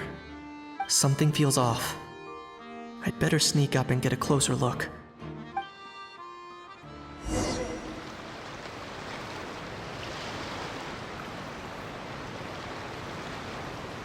Nice thinking, boss. This tourist tub's been fast going and smooth sailing. Plus, no one's been asking us what we're up to. That goes without saying. Big cargo ship would have been too slow, whereas the smaller ones would have been faster but way too bumpy. If we ended up damaging the goods by accident, all these months spent grafting away would have gone up in smoke. Seriously? But there's hardly anything here. Would it really have taken them months to prepare? And why would they need to transport it with such care? Could they be secretly smuggling precious items out of Natland? I'll need to find a way to get to the bottom of this.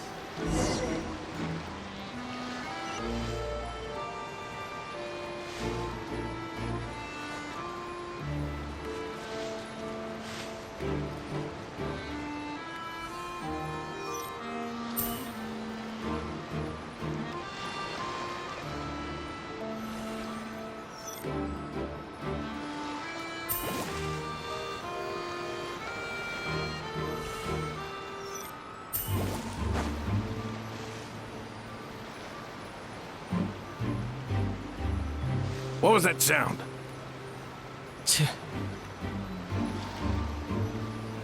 I'll need to find a way to get to the bottom of this.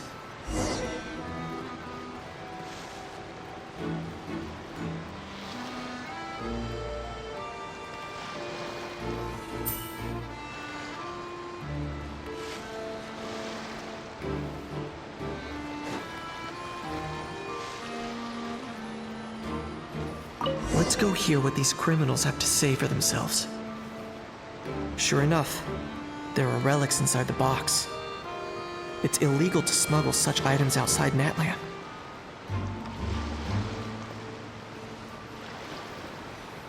Hey, why the long face?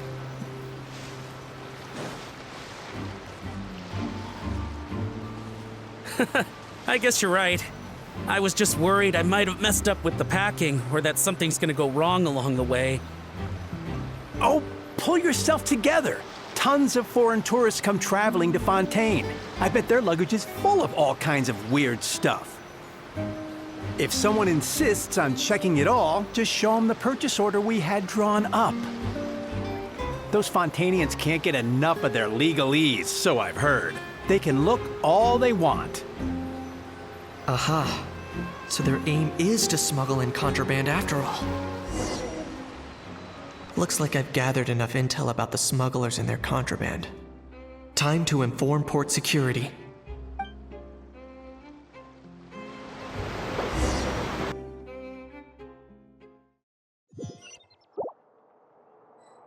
So anyway, that was when I went and told the Fontainian guards about my suspicions.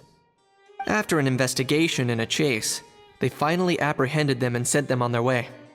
Well, guess they're headed exactly where they should be. Thanks.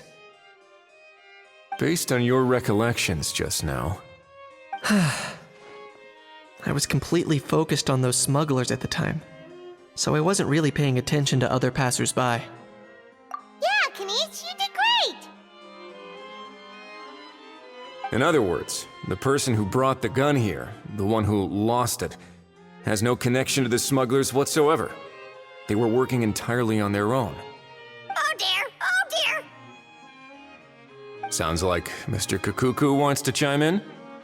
He said this elusive individual's actions are positively mystifying. It's a good observation, I quite agree. However, we still know next to nothing about the person.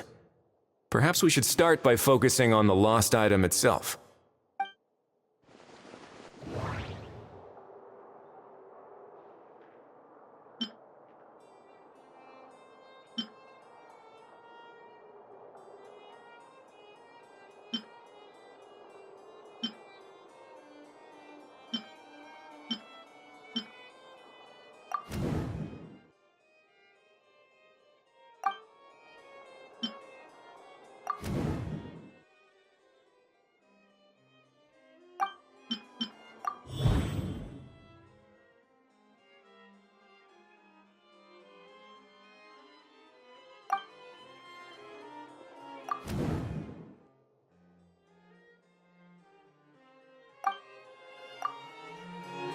It certainly seems like it was the bait in some kind of trap. The only question is, why wasn't the bait made more conspicuous? Has something sprung to mind?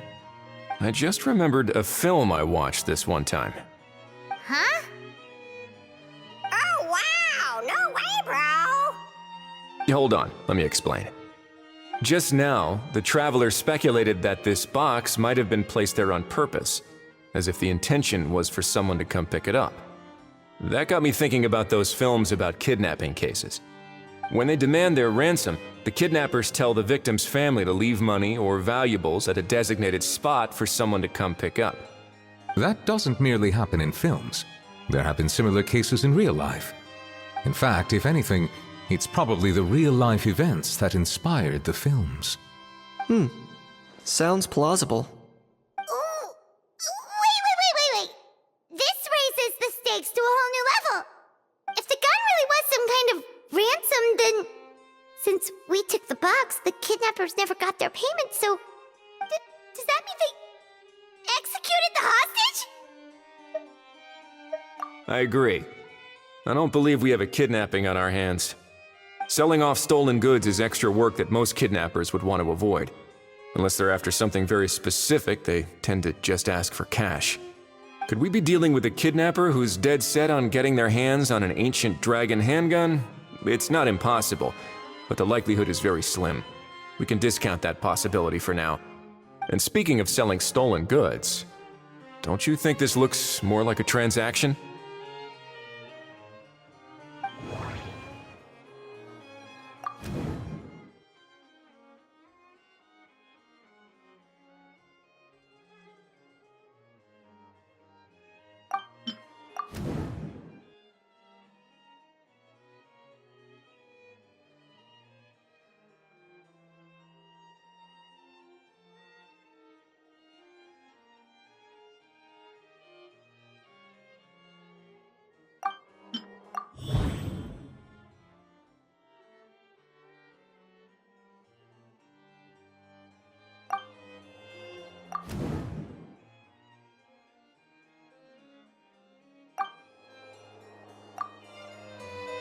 So, bottom line, this was an individual smuggler at work.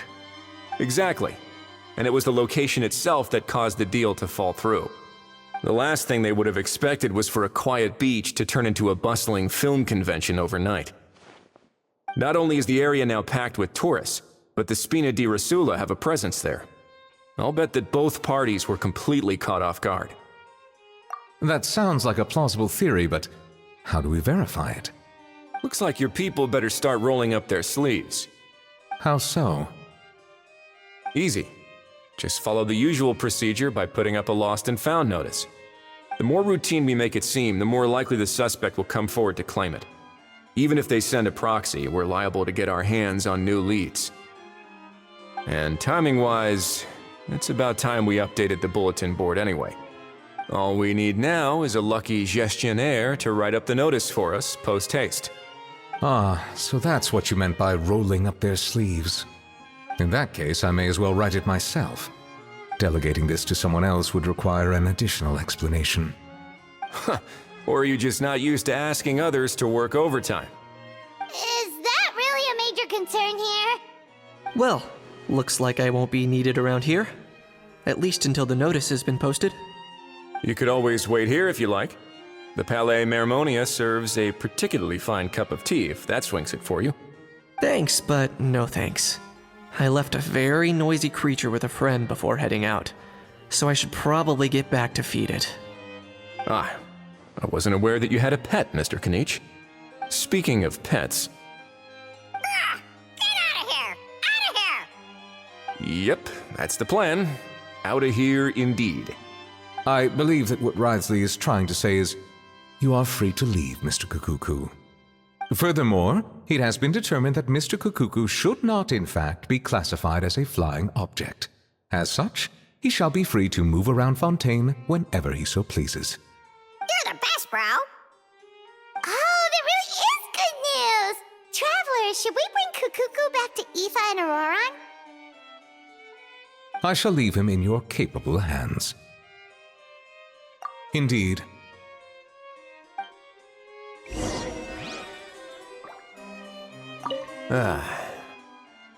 You know, all this has made me realize that I'd quite like to have a pet. If that proves inconvenient within the fortress of Meripede, perhaps you should consider finding a place in the court of Fontaine. That actually sounds like a good idea. In the past, I always dismissed the idea of buying a property in the city. The prophecy about the floods meant it never seemed like a worthwhile investment. But now... This might be a good time for you to re-examine the documents I gave you regarding your title as Duke. Huh? Citizens with honorary titles are eligible for certain benefits when purchasing property in the court of Fontaine. Really? How about this? You read through your documents from start to finish, while I write up the lost and found notice.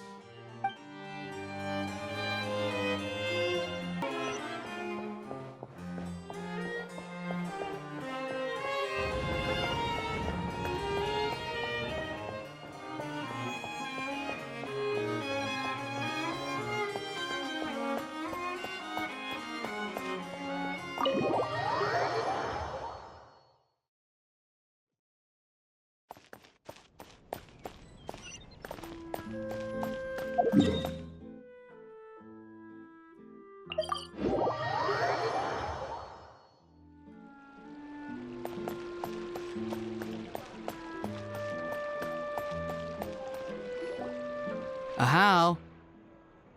What? What now? Let's shake hands.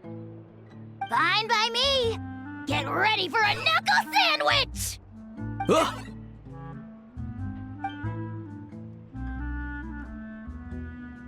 Oh, nice dodge.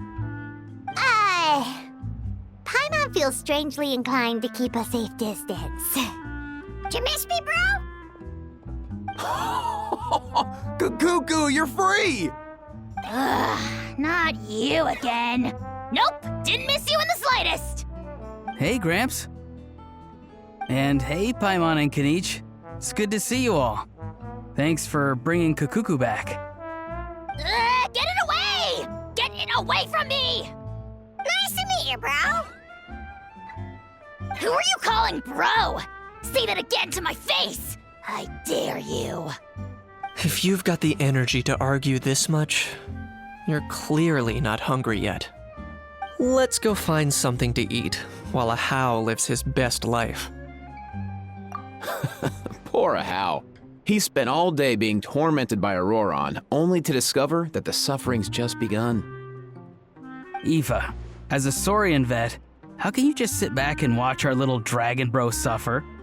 Huh? How am I the bad guy? Even hear yourself? Ah! Doesn't anyone want to hear how Kakuku got out of jail?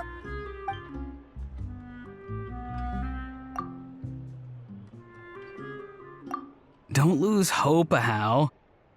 By the same standard, you have freedom of movement now, too. You're still in the game? Same standard? I will not be held to the same standard as that thing! That's right. You won't. As far as I understand, the Palais Mermonia will want to assess your case on its own merits before they grant you freedom of movement.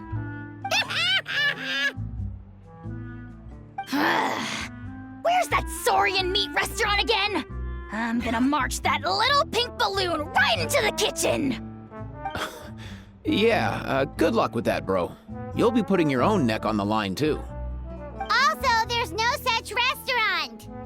Anyway, thanks for looking after a How, guys. I'll take over from here. Why, you? Between the two, Kakuku wins the cuteness competition hands down. Ah, really? Thanks! Wait, who are the other contestants, though?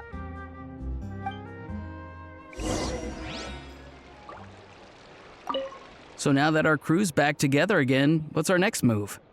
Oh, how about a game of rock, paper, scissors? No chance. If I lose, we'll end up stuck in the room watching films all over again. Nope. This time, we'll only watch a film if I lose instead. Had enough too, huh? For real now? Come on, bro! Can we just ditch this whole leaving it all to chance thing?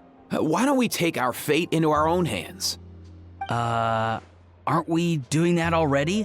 Rock, paper, scissors uses our hands. Don't know why you're laughing. You're stuck with paper every time.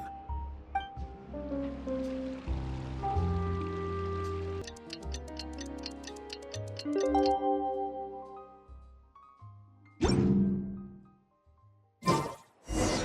lost and found notice is up!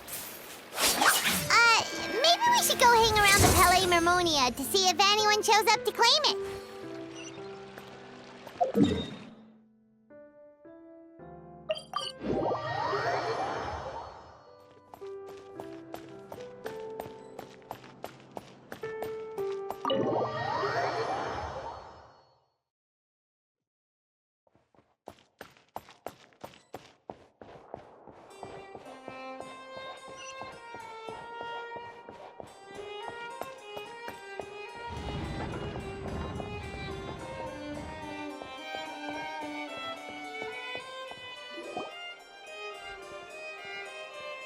Huh, looks like there were quite a few others with the same idea.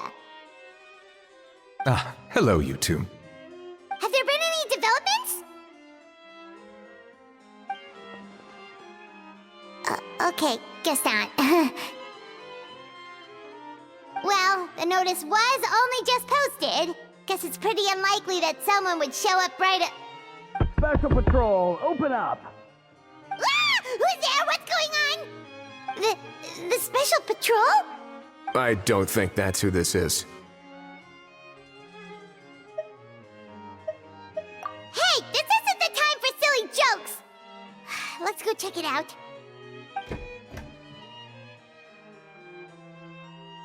Good day, all. Gramps, grannies, aunts, and uncles. What in the Teyvat are you doing here, Auroron? Oh, he must be the one you mentioned. Kakuku's owner? One of his owners. Kind of. But, bro, what are you doing here? I'm here to claim a lost item. Is this the person you saw on the boat, Mr. Kinich? Somehow I highly doubt that. For starters, he just addressed us as Gramps and Grannies. And unless this is the youngest looking middle-aged man in the world, I don't think he's our guy.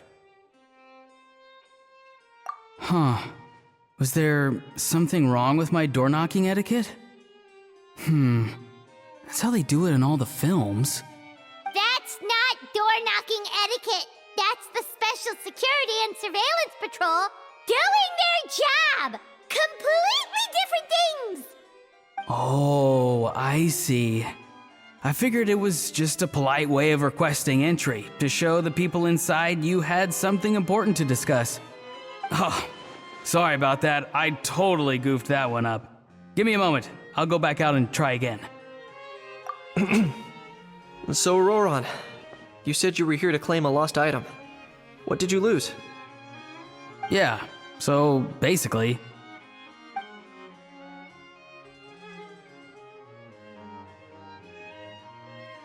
For real now? Oh, come on, bro. Roran, be honest now. Were you the one who lost this? No, it belongs to a friend. So it belongs to Aoife?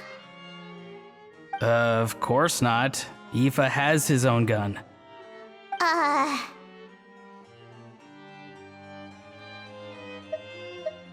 All right then. I knew this wouldn't go well. So here's what went down. This morning, Aoife and I were playing rock, paper, scissors. Before long, he'd lost, as he usually does. So we figured we'd head out and visit some of the Cour de Fontaine's famous landmarks. When we got near the plaza, a man suddenly stopped us to ask for help. He said that he had lost something and that someone had found it and sent it over to the Palais Mermonia. But apparently he used to work here and was worried it'd be awkward bumping into his old coworkers, so he asked us to pretend to be the owners and claim it on his behalf. You didn't manage to keep that pretense up for long. It's fine. I'm not the one who feels awkward anyway. So, a former employee of the Palais Mermonia. Was this individual a Fontaine native? Yes, at least I assume so. He looked like a well-dressed gentleman to me. We were about to refuse, but he was so polite. Could it have been a disguise? Oh no. Roran, Paimon thinks you've been tricked. This person might be in cahoots with the bad guys. Oh, maybe he already took off and escaped as soon as your mission went pear-shaped. No way. I'm not that dumb. Huh? He's not going anywhere. Aoife and Kakuku are keeping an eye on him over at the plaza. Keeping an eye on him. I like the sound of that. In that case, let's hurry over to where Aoife is. Time to catch that con man and find out what's really going on here. Wait a minute, I have a question first. Traveler, Paimon, you're pretty famous in Natlan, right? Oh, we're basically household names. But why do you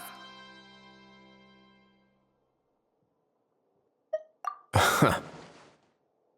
Would that be a problem? Remember when I said that the seller might be watching in secret?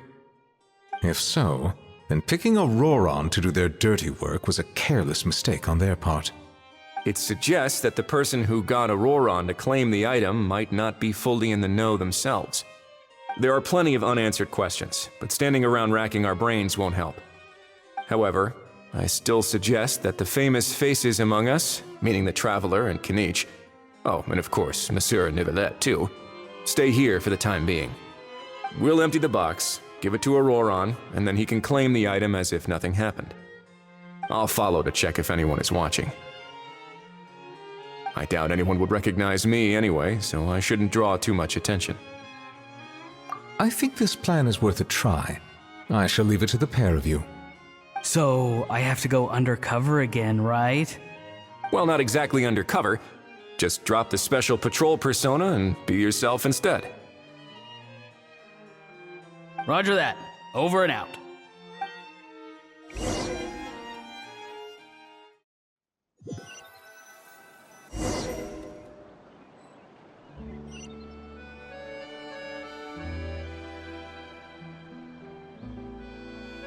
No sign of any suspicious individuals around here. Auroron has entered the elevator as planned. I'll head over to the plaza now.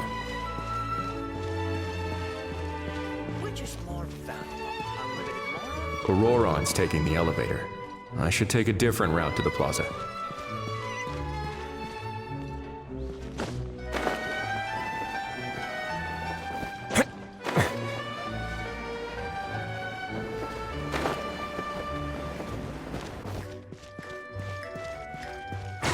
Now.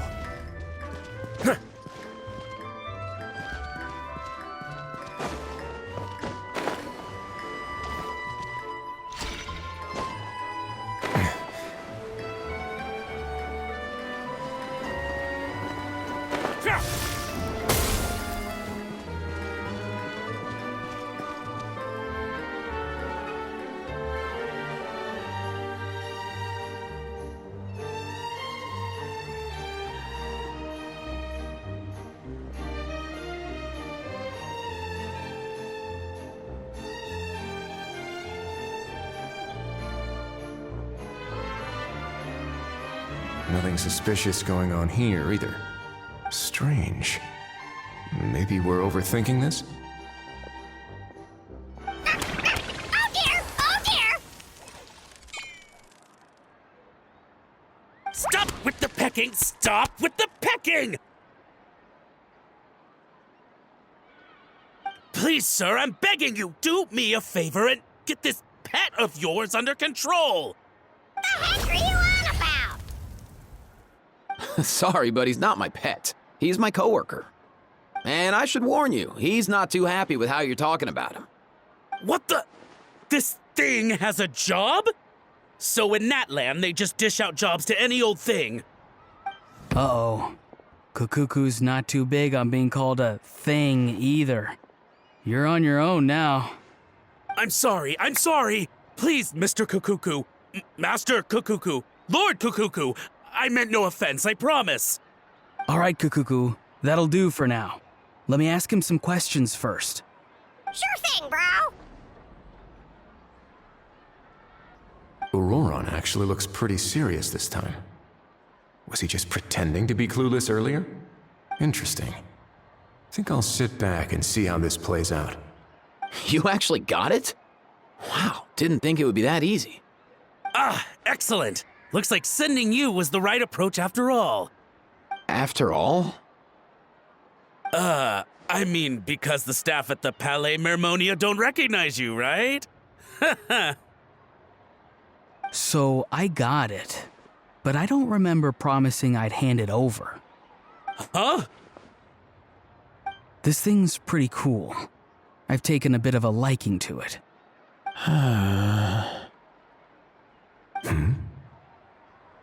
Please don't do this, my good sir, my master, my lord. My very life hangs in the balance. His life hangs in the balance? If this means so much to you, what are you gonna offer me in return? Are you trying to get him to say my life? How'd you know that? Because I watched that film with you. You should drop the act. We don't want a real misunderstanding in our hands. You're probably right. But honestly, I don't know what else to say. Sorry, this is the most myself I can be. Is that enough? Enough. More than enough. Who's this dude? Just think of me as a staff member from the Palais Mermonia.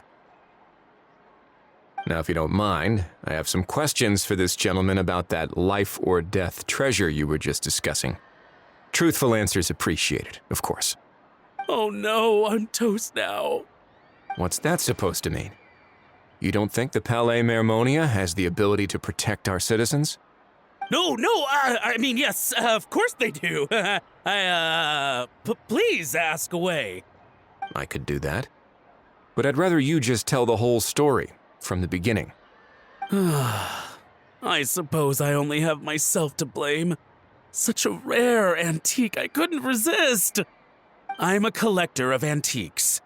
Nothing excites me more than rare, old relics, and to be completely honest, if someone's selling, I'm buying. I don't care to ask where they sourced their goods. As for the seller of this particular item, well, I've never met him in person. We've had some prior dealings, but always under the cover of coded ads in some shady tabloids. Lost and found notices, missing person ads, that sort of thing. As long as I took care to hide a time and place somewhere within the text, then slipped some mora into the envelope before submitting the ad, it would get published. And that was that. No fuss, no trace. Simple, right? Normally, everything goes off without a hitch. But this time, I arrive at the pickup spot expecting a discreet in and out, and instead, I find a whole construction crew at work. That was not what we'd agreed, but I couldn't just let it go, so I reached out to him again the same way as usual. He replied, and do you know what he said? He told me that the item's now in the Palais Mermonia. Well, he wasn't lying about that. He insisted that it would be inconvenient for him to make an appearance himself, but said that if I could somehow find a way to retrieve it from the Palais, he'd give me a discount on the price. Of course it wasn't the discount that swung it. Do I look like I'm strapped for cash? Feeling smug now, are we? Feeling smug now, are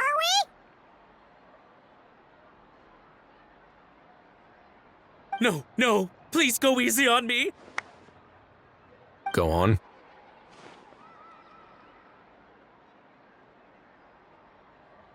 Where was I? Well, anyway, I thought to myself, seeing as the item itself came from Natlan, it would make more sense if I could find someone from there to go retrieve it.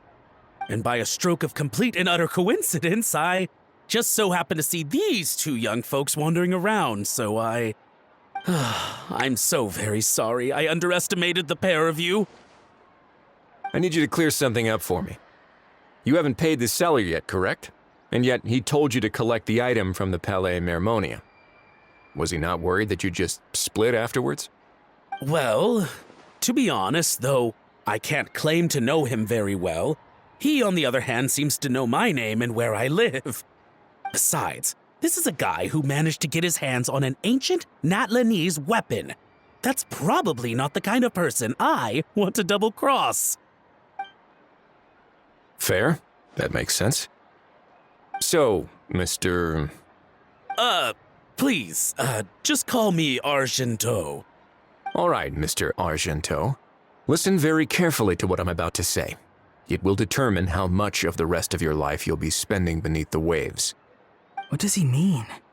Is he gonna drown him just like they do in those gangster films? Oh, I get it. He's talking about that place at the bottom of the Fontanian Sea. Shh, can it? Owing to your suspected involvement in the illicit trade of Natlanese relics, you're now one of the suspects in an international smuggling case.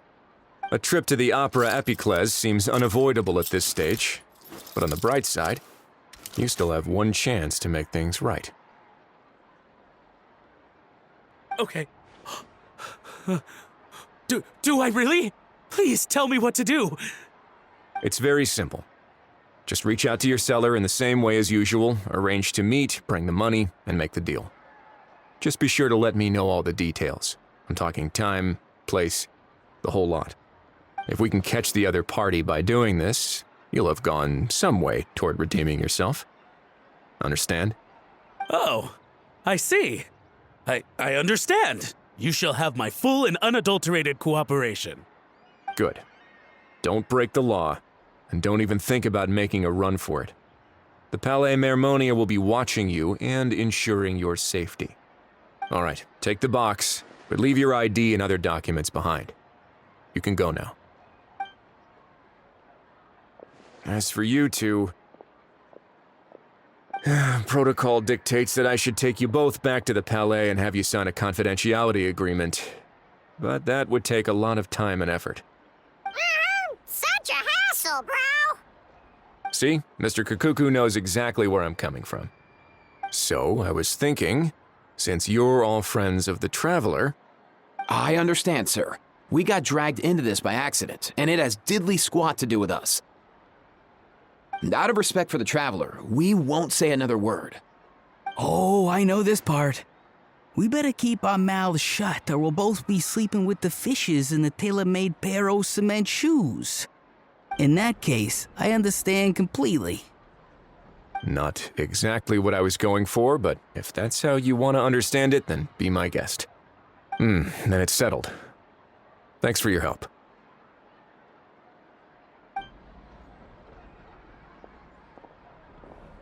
Boy, am I glad that's over.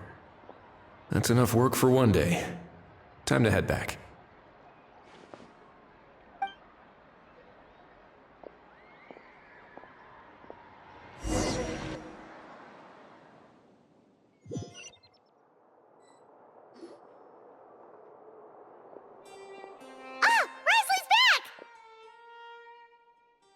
Judging by your expression, it must be good news, huh? It went smoothly, on the whole.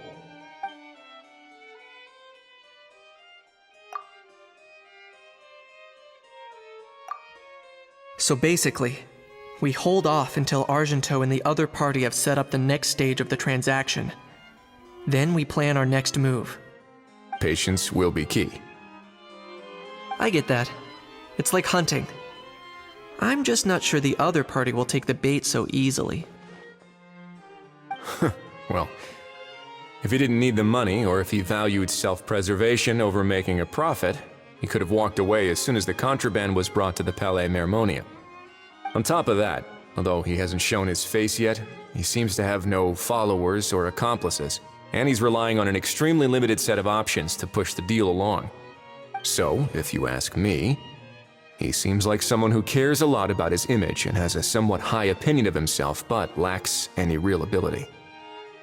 I almost get the feeling that if he misses out on this opportunity, he won't have any other way of making money. His every move is like a spin of the roulette wheel, hoping that the ball will land exactly where he wants it to. Or, I don't know. Maybe he'll cut his losses and vanish into thin air, and our efforts will have been in vain. At least Natlan will get the stolen relic back, so it won't have been for nothing. In that case, let's hope his arrogance stays in play. Everyone, I have just briefed the Marechaussee Phantom on the situation. As soon as there are any further developments, we will act without delay. When that time comes, we will be relying on your help. We'll be waiting for the good news!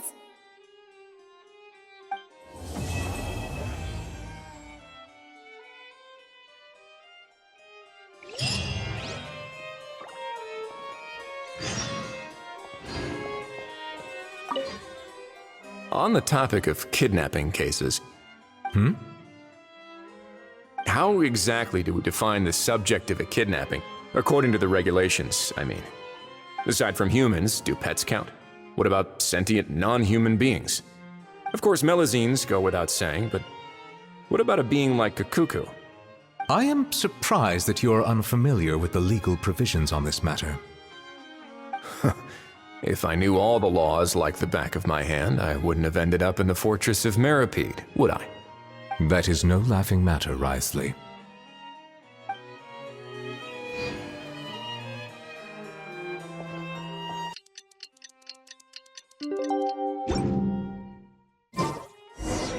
Novelette sent someone to contact us this morning!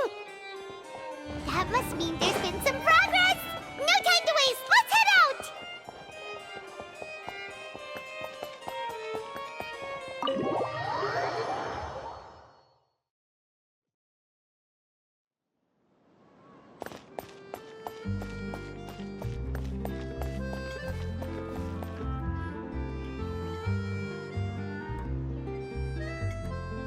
Hey, everyone!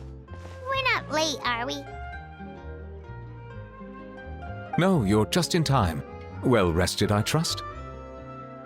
A great way to stay energetic, certainly.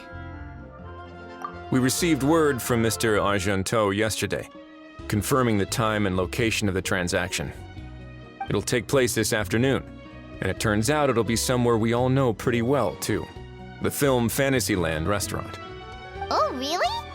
Huh. He sure does like that place. Seems like you share our concerns, Traveler. Indeed. Capturing someone in a crowded event venue will be much more challenging than in an open area. The criminal might try to blend in with the crowd, or even escape by taking hostages. In light of this, we've had to make additional preparations. As soon as we received the news yesterday, we began coordinating with the Marechaussee Phantom and the Special Security and Surveillance Patrol. We'll be deploying lots of undercover agents on site. If things go south, the safety of the civilians will be our top priority. Of course, fingers crossed, everything will go without a hitch. I noticed a bunch of familiar faces from the previous case, like Captain Chevrolet of the Special Patrol, so I'm feeling optimistic. We'll trust your instincts, then. Oh, yeah, and by the way, we've also been in communication with Miss Lapine Pauline and Miss Navia. The Spina di Rosula will provide support within a controlled scope, so there's no need to worry. The only potential issue is with Miss Escoffier. You know what, that might not be such a bad idea. Ahem. All right, no more jokes. Miss Escoffier has made it clear that she doesn't want her restaurant to suffer any losses as a result of this operation.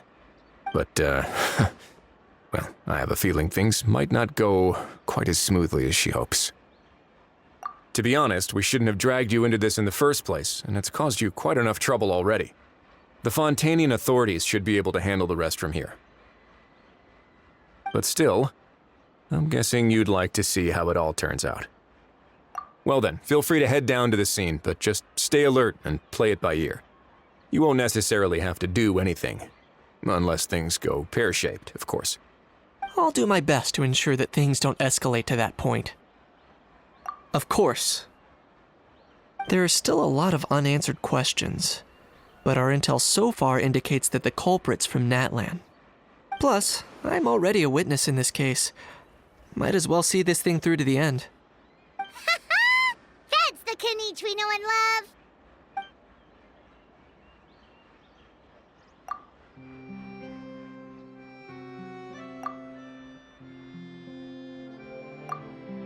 Well, that's enough of the small talk. The operation's scheduled for the afternoon. If we're quick enough, we'll even have time for a few cups of tea before we leave. Oh, and let's grab something to eat too. Can't work on an empty stomach, you know. And rooting for you. It's a very important job. All right, I'll head over to the venue now. Ahal's been harping on for days now about this event-exclusive meal he wants to try. Guess I might as well shut him up sooner rather than later. See you in a bit. I look forward to hearing how it all goes.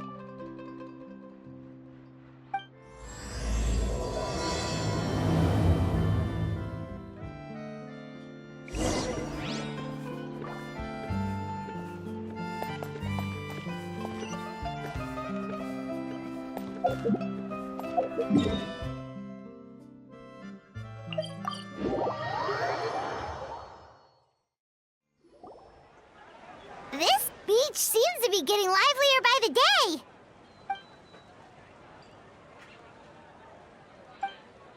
Traveler, Paimon's getting kinda hungry. Let's go check out the restaurant menu, shall we?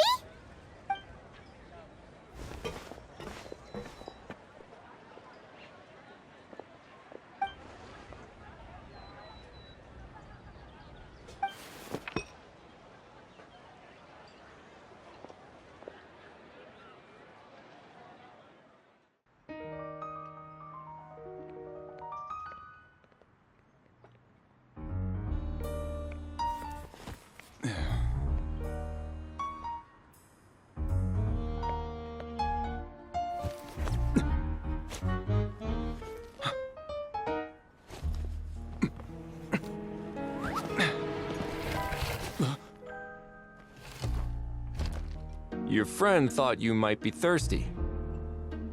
Won't you stay and drink it?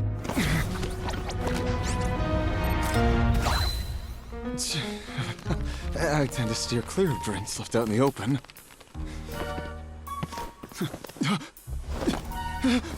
You're surrounded. Give up and come with.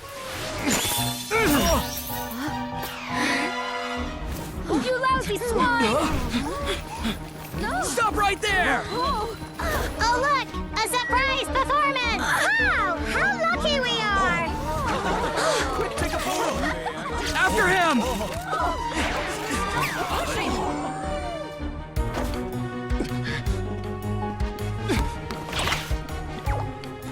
Sorry, my guy. Unlicensed and illegally docked. This boat's not going anywhere.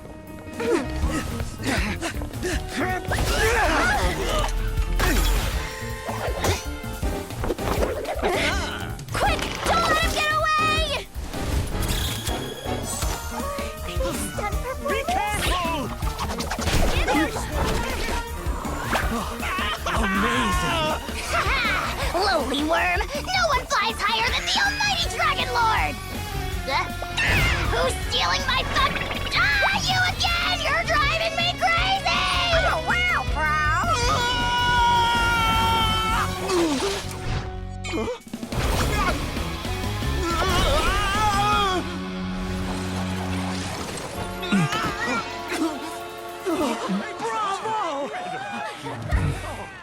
All right, that's a wrap.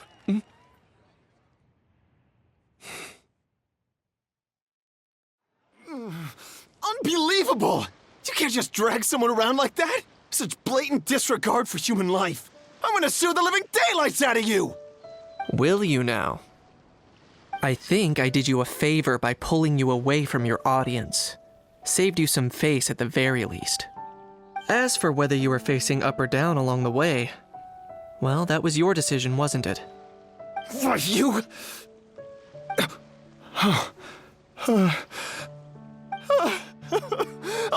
All right, I admit it. I was in the wrong. Oh, of course I know the difference between right and wrong, but I had no choice. I desperately needed the money. I was an expert on ancient relics. Not only did I have a successful career, but a happy family too. But my son, I never imagined he'd turn out this way. Fell in with the wrong crowd and ended up shoulder deep in gambling. We had some savings, but he drained them away like a waterfall. Once he fell into debt, he had creditors regularly coming over to threaten and intimidate him. I'm his father. How could I just stand by and watch him suffer like that? Oh, my son is about the same age as you are. If only he could have turned out more like you. That's the only reason I needed the money. Please, believe me.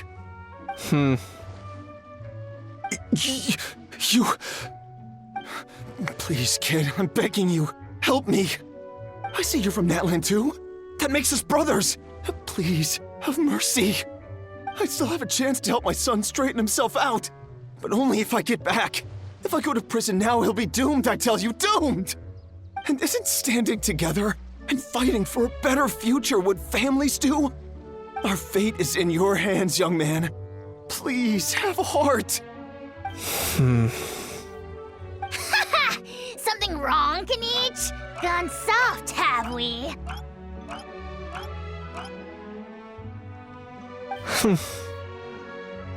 I don't believe a word you say. Wriothesley had you just about figured out. You're a gambler. Pure and simple.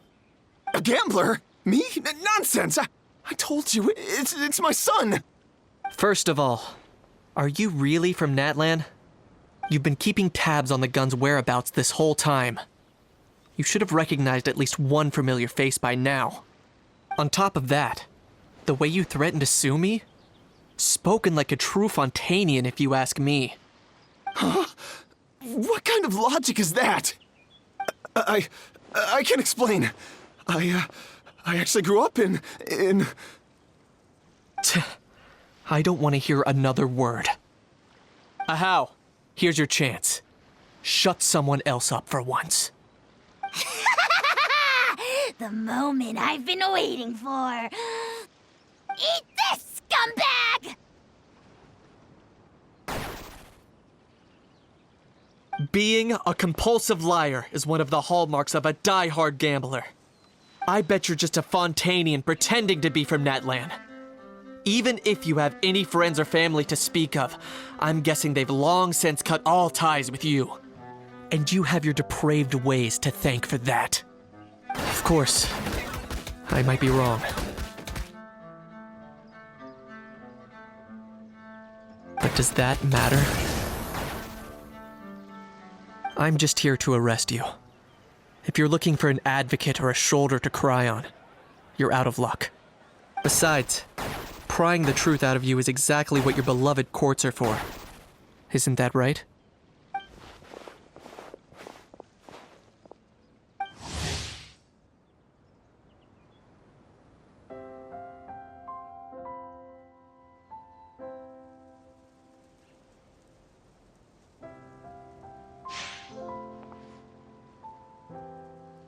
Many thanks.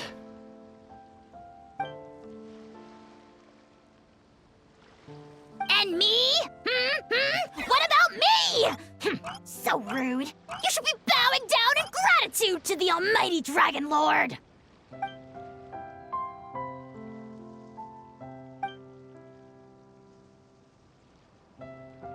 Hey, what do you mean? Hold it right there! Don't worry. I'm fine. I wasn't the one who just got dragged all the way here. Little Kanich, thinking back to when you were just an itty-bitty boy, Kanich, aren't ya? Aw, don't start crying like a little baby. I am the almighty Dragon Lord! No servant of mine will be seen acting so weak and pathetic in public! What are you on about? Still, I suppose there's no point hiding it from you. To put it plainly, I can't stand gamblers. They're the most irresponsible people in the entire world. No respect for the principle that you have to give in order to get. They'll tell 1,000 lies for a single coin, deluding themselves into thinking they can use it to gamble their way to a vast fortune. But we all know that even when it looks like you're getting something for free, there's always an unseen cost. In the past, I also ended up paying a price for my father's gambling losses. I don't want anyone else to end up in a similar situation if I can help it. Don't feel sorry for me. I certainly don't feel sorry for myself. They say that people are shaped by their past, and since I've made it this far, I must have done a lot of things right. We should never punish ourselves for the mistakes of others. Instead, I choose to remember the moments that helped me grow. Like when I first learned to use a grappling hook, or the very first time I yearned for knowledge. Yeah, I believe you. Let's get going. If we don't head back soon, we'll cause more unnecessary worry.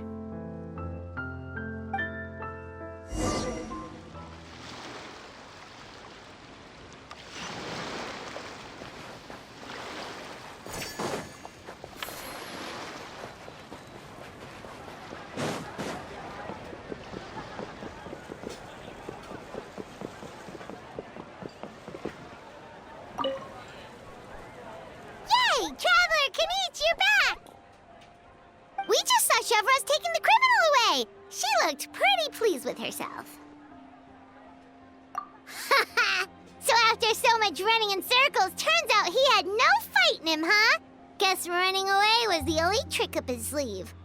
Oh, also, Risley said to let you know that he's already left. He went to report back to the Palais Mermonia. Apparently, the Mari show say Phantom's preparing to carry out an in-depth investigation into illegal gambling activities. Sounds like they'll have their hands full. Anyway, that's for the Palais to worry about, not really our concern.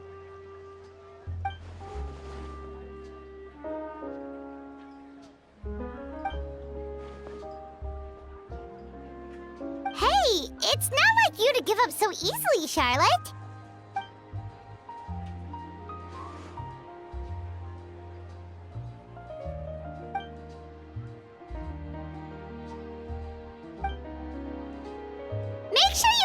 best shots of Paimon. Oh, already gone. Hope she heard that. Yeah, you're right. But what took you all so long to get here? Did something happen?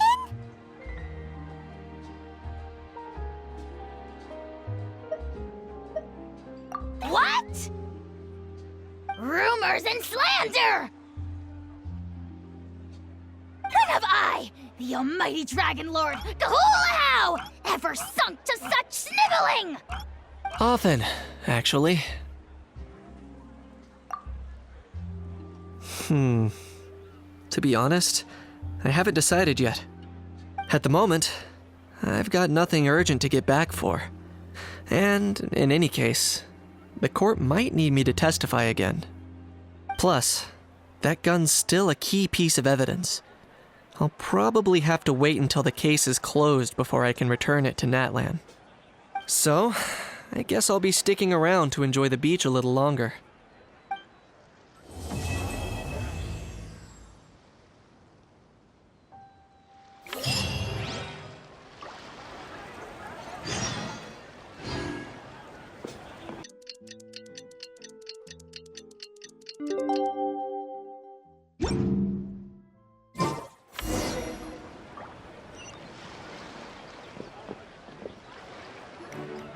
Now that things have reached this point, we should add A pinch of salt? a dash of pepper, actually. Brilliant. Huh? You two aren't talking about a new dessert menu by any chance, are you? Not desserts. We're talking about the script. Oh, my dear partner, photographer, rookie director. Our creativity must keep up with the overflowing enthusiasm of our fans. There's no room for dull scripts on my stage. Plot twists should strike the audience like a cloud of pepper, leaving them sneezing in surprise. Achoo! The same logic applies in catering. I once heard Miss Emily mention that pepper could be used in perfumes. Perhaps I could find a way to make it work in desserts too. A peppery kick to complement the delicate sweetness of cream, perhaps. Wow, the two of them seem to be working together so well. Paimon's struggling to imagine what a pepper cake would taste like, though. Well, well, what do we have here? Escoffier's making a new cake? Oh, how exciting! When it's ready, do let me know. I'd love to try it. Is it just Paimon, or does it seem like everyone's even more enthusiastic now that they've finished their work? Why shouldn't they be? When your hard work pays off, that's when you should celebrate.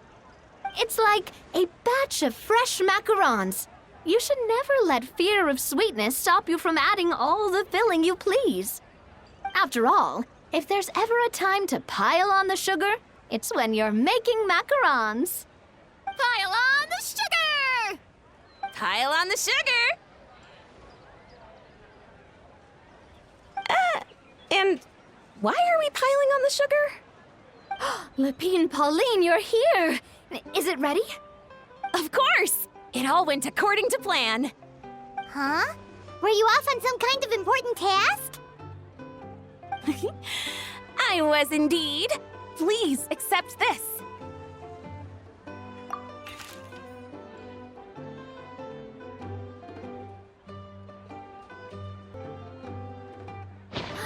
Oh, wow! It's a panoramic view of the amusement park with everyone's illustrations on it! Since the film Fantasyland has been such a success, we decided to create a unique souvenir to remember it by.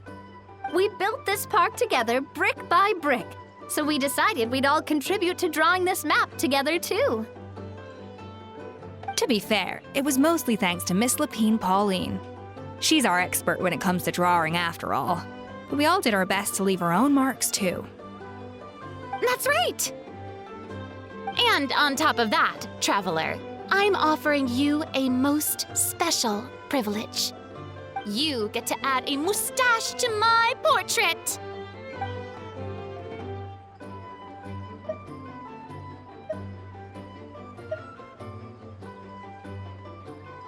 bolognese sauce flavor. Well, that sure counts as a surprise twist. You win this round!